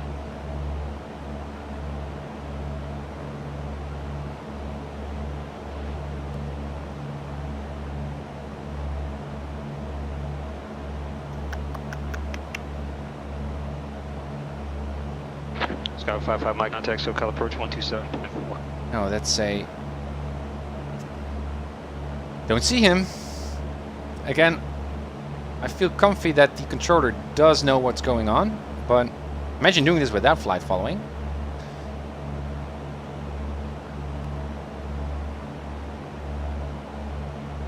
I didn't see him, don't know where he is.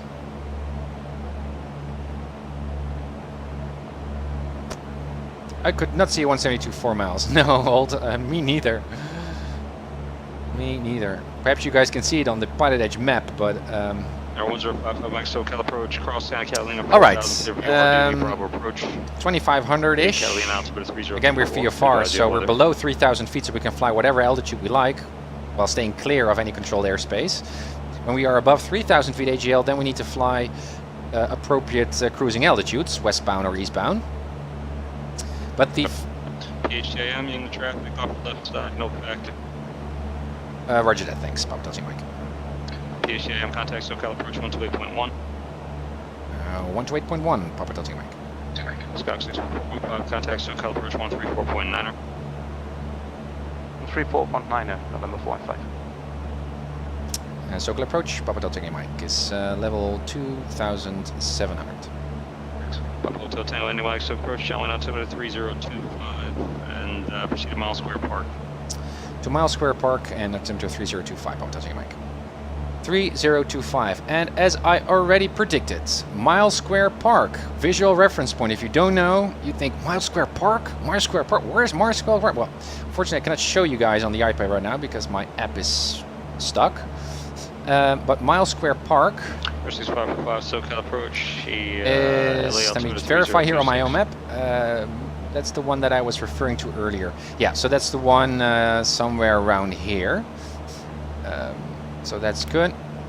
Can we zoom out? I think we can also set it. Does that make sense? Yeah, it does make sense. Charlie contact SoCal approach 135.4. BPLMS. No, that's not this one.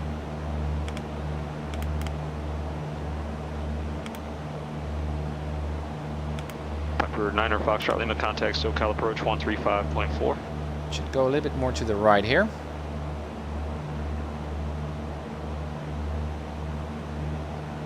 Go that direction. But I don't see it on this scale just yet. Well, again, Mile Square Park is over there. Sticking at 3,000 for now as planned. So we overfly. What's the airport over here? That was the military airport that I was referring to. Or was it Long Beach? No. Los Alamitos, something like that, which goes up to 2,500. So I'm going to stick at 3,000 here. Landing lights could be turned off. Doesn't really matter that much. I like to stay as visible as possible in this congested area. And again, as you can see, my nav2 was set to El Toro. Well, we are on the right direction towards and kind of on that radial, so that's good. I do like to see Mile Square Park on my GPS. All of those visual reference points actually have codes associated with them.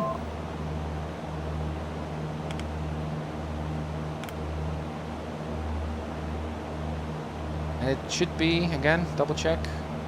VPLMS. It's hard to see. 3025. It's hard to see. 65415 contact Hong Kong Tower 1 to 1.1. I'd like to stay a little bit more close or gliding distance towards the coast, the beach, in case we do have an engine out.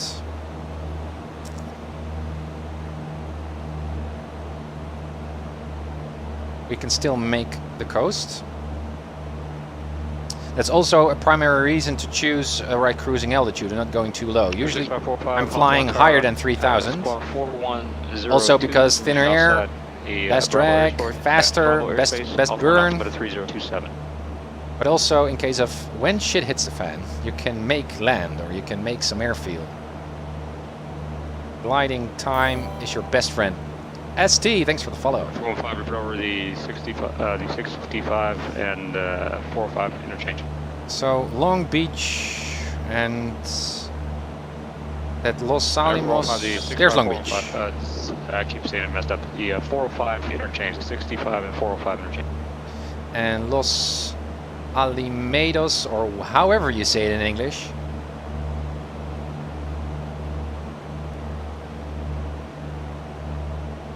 Should be somewhere in the fog.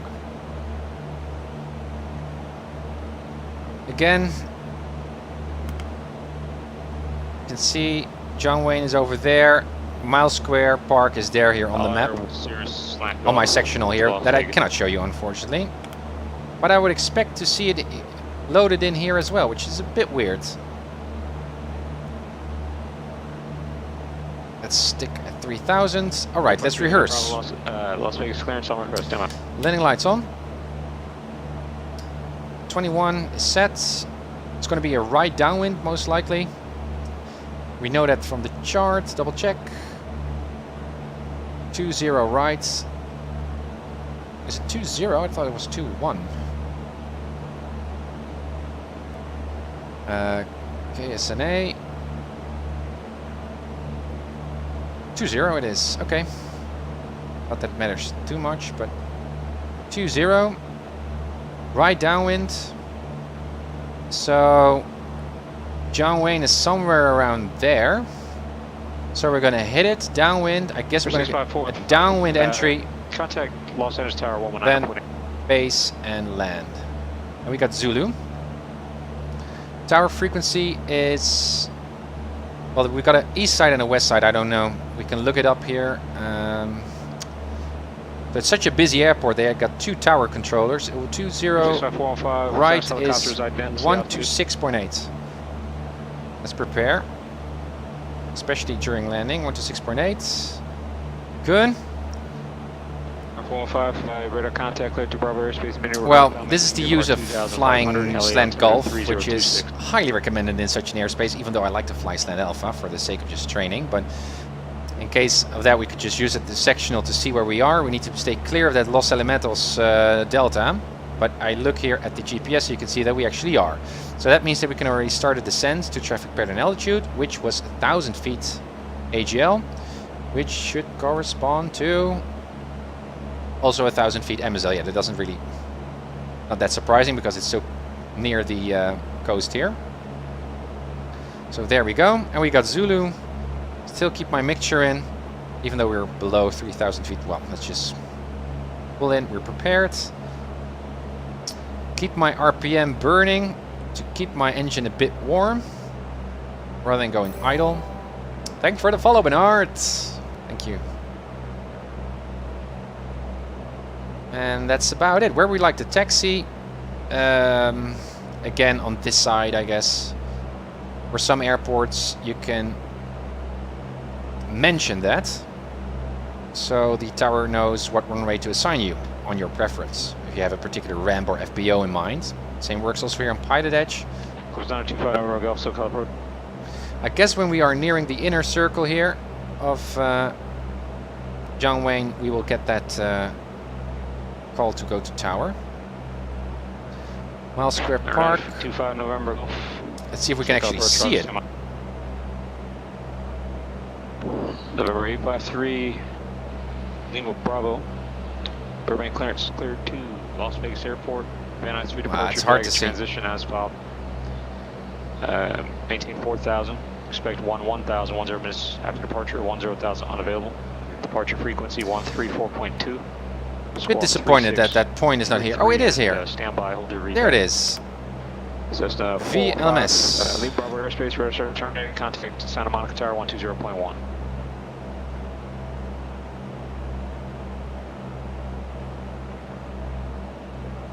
PHTIM, contact John Wayne Tower 126.8. 126.8, John Wayne Tower, tilting mic. Switch.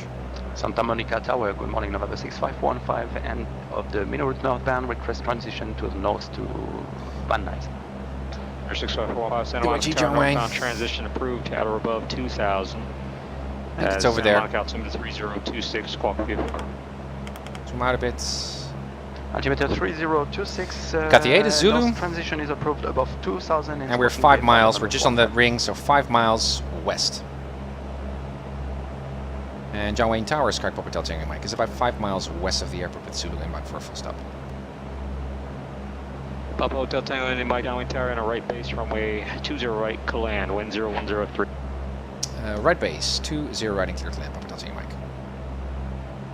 Alright, so no one... number 3, Lima Bravo, go ahead. No one is on John Wayne apparently, so we already get a clear to land. Airport, Van Nuys 3 departure. Alrighty. Transition, Crystal 4. So apparently those visual reporting points only show up 10 minutes after departure. Departure frequency when we are zoomed in. That's the visual reporting point. 3 Lima Bravo. And yeah, that must be John Wayne. Sky 1055, Mike, are you there? And it is. Wonderful, John Wayne. Okay, let's continue our descent again. Double check. Mixture's full in, landing lights are on, fully lit up. Is everything okay? Pressure. The one thing that I'm noticing, which might be a reality expansion pack thing, temperature is always quite low, even though I'm running quite high RPM, and I think that's bug. 155, Mike, it doesn't work that way. That's bug. You're not protected when you do that. The routing from Victor 21 makes a right turn to the feeder route. Good to see, You haven't Dang. hit the- You're not on the approach yet. You haven't hit the initial approach fix. Okay, Wrigley is the initial approach fix. So you're still on routing. You should have made a right turn outbound to the 352 I'm radio, flying or downwind. 359 radio, whatever the radio is. And he instructed not me do to go to the teardrop on the other base. side there. You have no idea what's on that side. And so I should fly the base. Yep. So not until you get to Wrigley do you do procedure turns. You I only did do that one once procedure turn with on an approach. Ontario, with Marcus on stream. While I get assigned base, I was flying the downwind, and obviously he said, no, no, no, no, no, no, no, Tim. I said base, not downwind. And I thought, well, it doesn't really matter. I was practically coming from the downwind. No, no, no, no, no, no, no. Burbank grounds, Cirrus 853 Lima Bravo is ready to taxi. Oh, south right, west. something that we can do as well. What is There's ground about 3 frequency? Lima, Again, Burbank ground. we got multiple ground runway 8, frequencies. taxi Not the Charlie. right time to do this, but Taxi runway that's Charlie, west, 132.25. 132.25. Thank you, SciTech. There's the airport. All right, let's establish ourselves.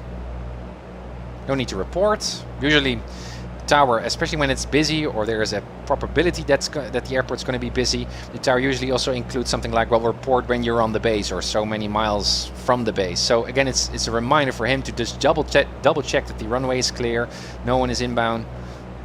But in our case, we already got a clear to land. Apparently, there's no one currently on John Wayne, which is a bit of a bummer. Let's fix our speed here. We're already going to lower one notch of flaps. We're now in the wideband, so second notch of flaps. Nice tower, good morning, We're November 6, much too high. 5 altitude 2,500. Let's see if I can still land, guys. Oil pressure is at the bottom green. Let's use some forward slipping here. Right downwind, runway 16 right, and Watch that speed. Right downwind, runway 16 right, and report midfield. Yeah, now we're November dropping 4, like a stone. 1,000 feet per minute. 20 right. Let's clean up. Still stable. And let's turn. Still a lot of altitude to lose. Double check. Parking brakes are released. Mixture is full in. Everything is set. Let's get back to around 65. Still a bit high. Let's clean her up. So right rudder, left aileron. In other ways, we're turning our butt in the wind. A lot of drag. You can see. Good speed. Look at the airport, guys. Isn't it so gorgeous? Full flaps. Burbank Tower, Cirrus 853 Lima Bravo at runway 8, ready to go. All right, let's see if we can nail this. Cirrus 853 Bravo, Burbank Tower, runway 8, clip and take off, wind calm. Nose up, far end of the runway. Clear for takeoff. Bleed it off, bleed it off. Keep that nose up, slowly down. Gorgeous. Center. Perfect. Keep my mixture full in. Never know when there's a chance that you need to go around for some runway incursion. Hotel I see. Let's go to the right here.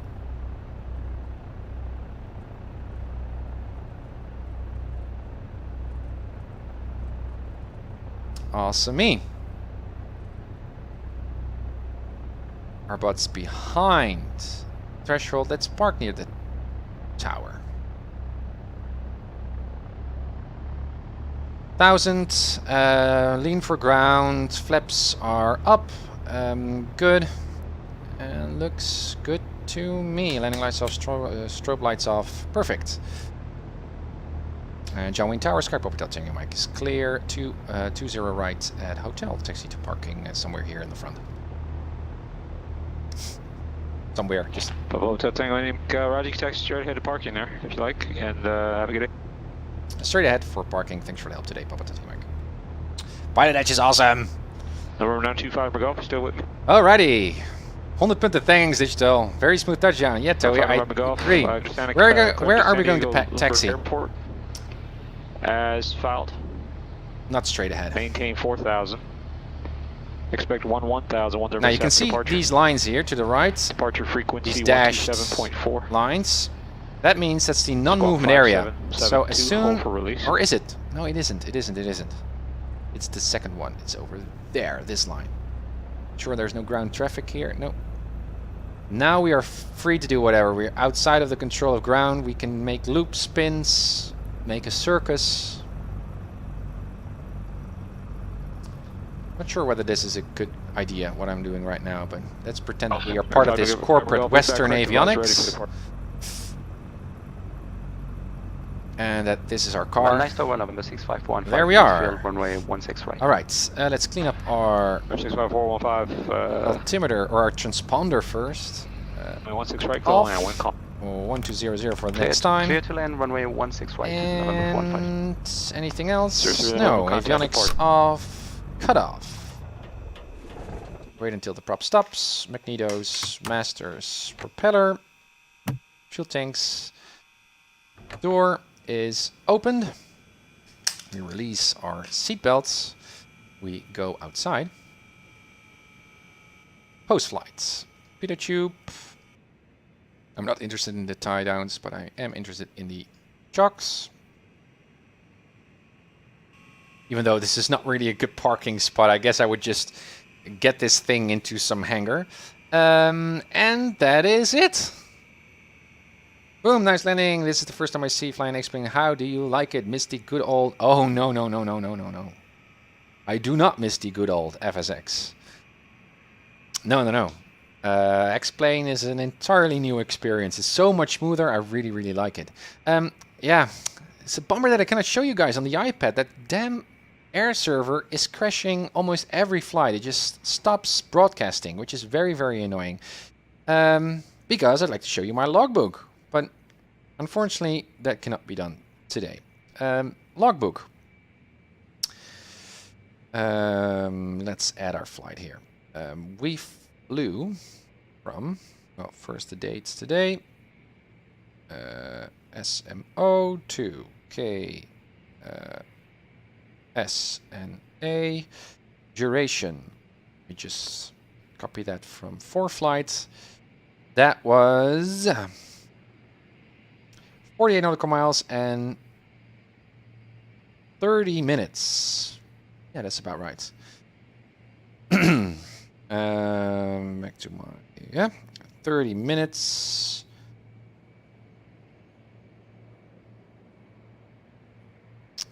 Landings 1 and a beautiful one. Let's review it soon, guys. I will get the recorder and we'll have a look. Distance was 48. What was it? Already forgot. It was 48. 48 nautical miles. I was, well, solo, but with 55 people aboard. Distance solo, cross-country remarks.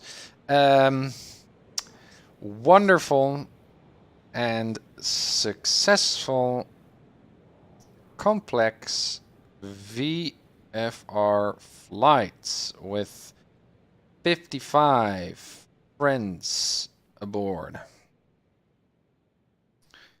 Man, this is really awesome. All right, give it a signature. Boom. And adding. Yes, awesome. So that completes our flight. Well, I'm actually a bit amazed, or surprised / amazed by how well this actually went. Very fluid on ATC. I was spot on with the checks. We didn't do any crosswind corrections with taxi, but there were no winds. I was aware of that fact.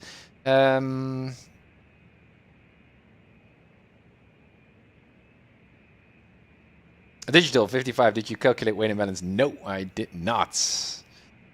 Yeah, so I'm thinking about stuff that I didn't do right. Let me think. If you guys think anything that I didn't do right or some mistakes, please let me know, just also for my own sake of training. That stuff works. Reflecting on your flights, being serious about your training, that's how I came this far with my flights so far.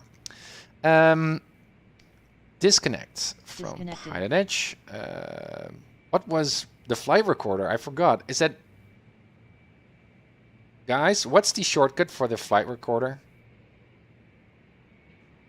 Oh yeah, guys, the flight service bot is remembering all of your hours watching, but there's an update on the app that I'm using, and there was a crash here on my computer, and so all of your logged hours, which were not that many, I was starting a month ago or so, are reset because the damn thing didn't accept the backups that I made every day for that previous version without saying. So that was not good. So now the flight service bot is logging all of your hours, and you can earn flying miles. If you do ! logbook, you see what your current rank is and your current miles are, and I'm going to use that for giveaways very, very soon. Based also on some other criteria that I think are quite sensible and cool. So that's why. Alt-R it is. We are disconnected, right? Just to make sure. Otherwise, PilotEdge sees some ghost flying aircraft flying. Here we were.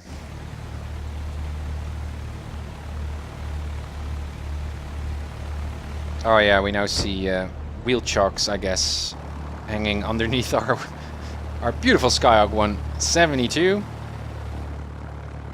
And there we go. So we were a bit high, so I really needed to yeah, put my butt in the wind, as you can see. But that worked. What's the tower? It's such a beauty.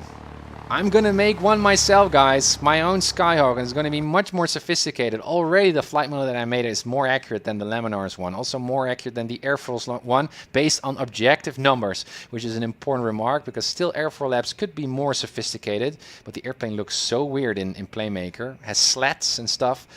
I guess to make it... Let me just a moment of silence here.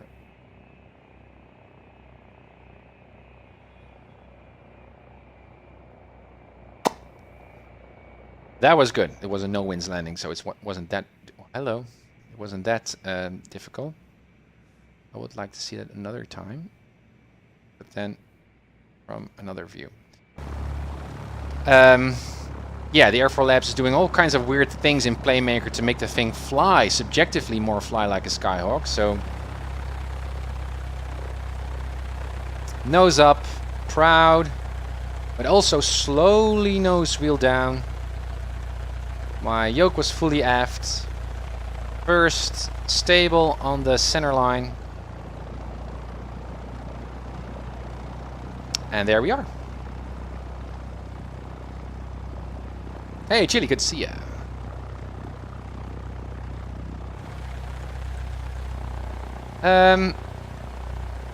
Yeah, but what were the mistakes? Thanks for the follow, Aziz. Thanks. What were the mistakes? ATC went okay. Well, one thing might be at Santa Monica that I checked, that I didn't know whether we were assigned taxi instructions as well. And we weren't, but I asked, so that was fine. That was not a mistake. It was good to check. But that's the confusing bit of requesting such flight following, and it was that was the problem. I was not really requesting flight following. I was just saying, hey, I'm going to do the mini route. But then the ground controller already assigned me flight following without saying it, to give me a squawk code and stuff. So I'm already set up for the mini route, which is actually would have my preference. But that took me a little bit off guard, because then I thought, okay, now I have flight following, but I didn't get a taxi clearance, and I should have just signed in again and say, okay, here I am, got the clearance instructions. They were actually clearance instructions, and now I'm ready to taxi. But not a mistake, I checked. Anything else? Cruising was 200 feet too high. Well, no, 100 feet too high through the transition. I was a little bit sloppy on getting the radial going, but it wasn't too bad. I was very fluent with ATC. All my checks were okay. Speed was good.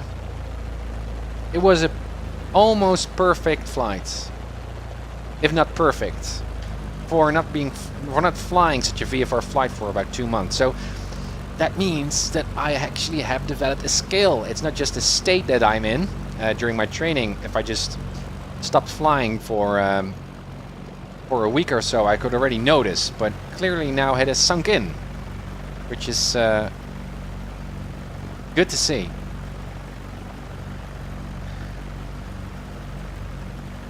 Zoe, I missed a few streams. Is the flight model finished already? Well, the flight model is almost ready in Playmaker. So I have another video streaming video series parallel where I'm making my own Skyhawk in Playmaker. And we are about to finish the stage of Playmaker. And then we're going to move on to other interesting stuff. So yeah, making slow progress and in parallel learning a lot about the Skyhawk. For example, if you look at the wings, you might think that they are symmetrical, but they are not if it's modeled right. This particular wing actually has a little bit more of a dihedral angle than the other wing, which compensates for all of the prop wash. It also has a washout, as you can see. You can see the angle of incidence here is greater than on the tip side, which is more symmetrical. Also, that angle of incidence has a very important function. Also, the vertical stabilize, well, blah, blah, blah, blah. A lot of stuff that you need to learn about in order to make a realistic flight model for the Skyhawk. And I'm such a Skyhawk 172 lover that I can help myself making a proper Skyhawk. And in the process, I'm learning so much about the Skyhawk and about aerodynamics and stuff. I was going to make a 3D model, but also a lot of animations, sensible, educationally relevant animations. And it's going to be freeware. So again, if you're interested in that stuff as well, that's mostly what I'm streaming in this time, which is building my own Skyhawk. It's really cool. Hey Terminator, good to see you. And Tactical, hello. What joke do you use? Hop over to UncertifiedPilot.com and look at my setup. You can see everything that I'm using. Terminator, are you using a streaming PC Uncertified? Nope. I was thinking about that, especially because I have an iMac next to my computer. I thought perhaps I can do stuff, but it looked too complicated, and I'm quite pleased with the setup that I'm doing right now. The only compromise is that I have turned down my graphics, which I'm not that actually that are not that important to me. So in terms of buildings and stuff, now that I'm flying photoreal, I don't care. I've actually been flying without any automatically generated objects here, and it looks great. So that's why I have a lot of spare FPS over, and that makes me able to stream and fly on the same computer. So I'm actually quite pleased with that. What a beautiful airport. My gosh, Charlie Airport. I'm proud of my flight today. That was really, really cool. Yeah, guys, that's about it. That was my flight today from Santa Monica to John Wayne. Complex VFR transition mini route. A lot of ATC stuff. We actually also were creatively going with the flow, which went perfectly well. I felt in control with my Skyhawk. I had the most perfect landing. Yeah, I'm a private pilot in X-Plane. I'm pleased with that. Still, I need to pick up the thread with my IFR training, because that was actually the focus of my streaming so far. That's my Season 2 focus, so I still need to pick up on that stuff. Thanks for the follow. So what I need to do is to get into that stuff once more, and at the same time I will continue my build of my own Skyhawk, and I hope you will join or just say hi for once. I know that those are totally different kind of streams, but just to say hi, that's really nice. I'd like to have you all in, just to support me and cheer me on. I really like these streams, guys. So once more, thank you for watching, guys. Thank you for your support. Thank you for all the follows. Also, thank you for your resubscription. Much appreciated. And hoping to see you very, very soon on one of my next streams. And most likely continue my build of the Sky 172. As always, happy flights and blue skies. Bye. Palm Springs Tower, Starlight Hotel, Mike is 10 miles north of 3000. Information X-ray for a full stop. Landing on 3 left investigator. Papa Hotel Tango India Link, Palm Springs Tower, squawk 6250. 6250. Papa Hotel Tango India Link, Palm Springs altimeters 2985, radar contact about 10 miles west of Palm Springs, New York. Presently landing runway 31, you're requesting straight info 13. That's it. Remember, correction, Papa Hotel Tango India Link, make straight in runway 13 left, and clear to land. Wind is 0905. Clear to land runway 3 left. Papa Hotel Tango India Mike, thanks. Palm Springs clearance, Pilatus 4658 is type PC12 slam call, request clearance to Vegas S file. Plus 4658, Palm Springs clearance. Good afternoon. Unable to give you S file, and I'll be forward sailing. Plus 4658 is cleared to the Las Vegas Airport. VFI Cathedral 1 departure procedure to Palm Springs. Victor 370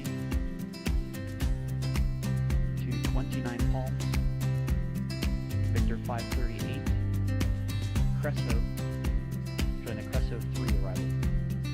Maintain 7,000, expect by level 2, 405 minutes after departure, departure frequency 126.7, squawk 6316. 4658 cleared to Vegas via Cathedral 1, Palm Springs, Victor 37029, Palms, Victor 538, Cresso, Cresso 3. Initially climb 7,000, expected further after 5, departure 1267, squawk 6316 plus 465. Plus 4658, readback is correct. Tango Mike, taxi to ramp via Echo, remain this frequency. Taxiing to the ramp via Echo and remaining on this frequency. Public Tango Mike. Ontario Tower says the 237 Charlie Alpha approximately 4 miles to the west inbound to land. Number 237, Charlie Alpha, roger, inner left, traffic, left downwind, runway 26, left, report base. Enter left downwind for 26 left and before you base 237 Charlie Alpha. Charlie Tower United 242 on the visual for 20 right, returning for right base. United 242, John Tower, runway 20 right, clear to land, wind 170, heading free. Clear to land. 20 right, United 242. Here, 520 Yankee Kilo, Palomar Tower, runway 24, clear to land, wind 210, and number 237, Charlie Alpha, runway 26 left, clear to land. Clear to land 7 Charlie Alpha. Palm Springs ramp close 4658 Eastern, weather going for taxi. Lotus 4658, Palm Springs ground, runway 31 right, taxi via Echo and Bravo. Trail right via Echo Bravo 465. Riverside Tower, good morning, November 29 Charlie Alpha with you on the islands. Number 2903 Alpha, Riverside Tower, good afternoon. Runway 9 right, clear low approach, report to miss. November 29 Alpha, low approach, runway 9, next report is Palm Springs Tower close 4658, ready to go trail right via Bravo. It was the video radio check. Lotus 4658, Palm Springs Tower, runway 31 right, clear to takeoff. Shift takeoff trail right plus 465. Here's our Yankee Kilo, Arch taxi into the ramp via Alpha. Lotus 4658, contact SoCal departure. Contact departure 465. Says the 7 Charlie Alpha is clearly active. Taxi to the GA parking please. Number 7 Charlie Alpha, remain on this frequency, taxi into the south ramp via Sierra. South ramp via Sierra with you, 7 Charlie Alpha, thanks. number 2903 Alpha going around. Number 03 Alpha, confirm going around or going missed? November 2903 Alpha going mid. Number 03 Alpha, roger, execute the published missed approach procedure.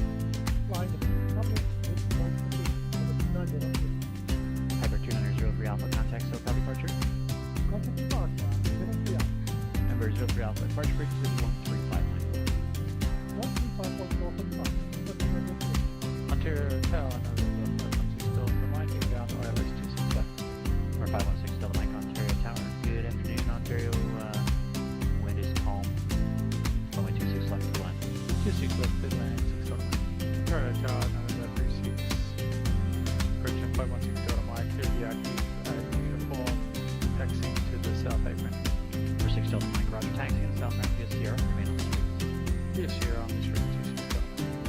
Riverside Tower, good evening. November 2903 Alpha is with you on the visual approach on which you said. Present business left and downwind on which set. Number 2903 Alpha, Riverside Tower, runway 27, clear to land. Clear to land on runway 27, clear up to land.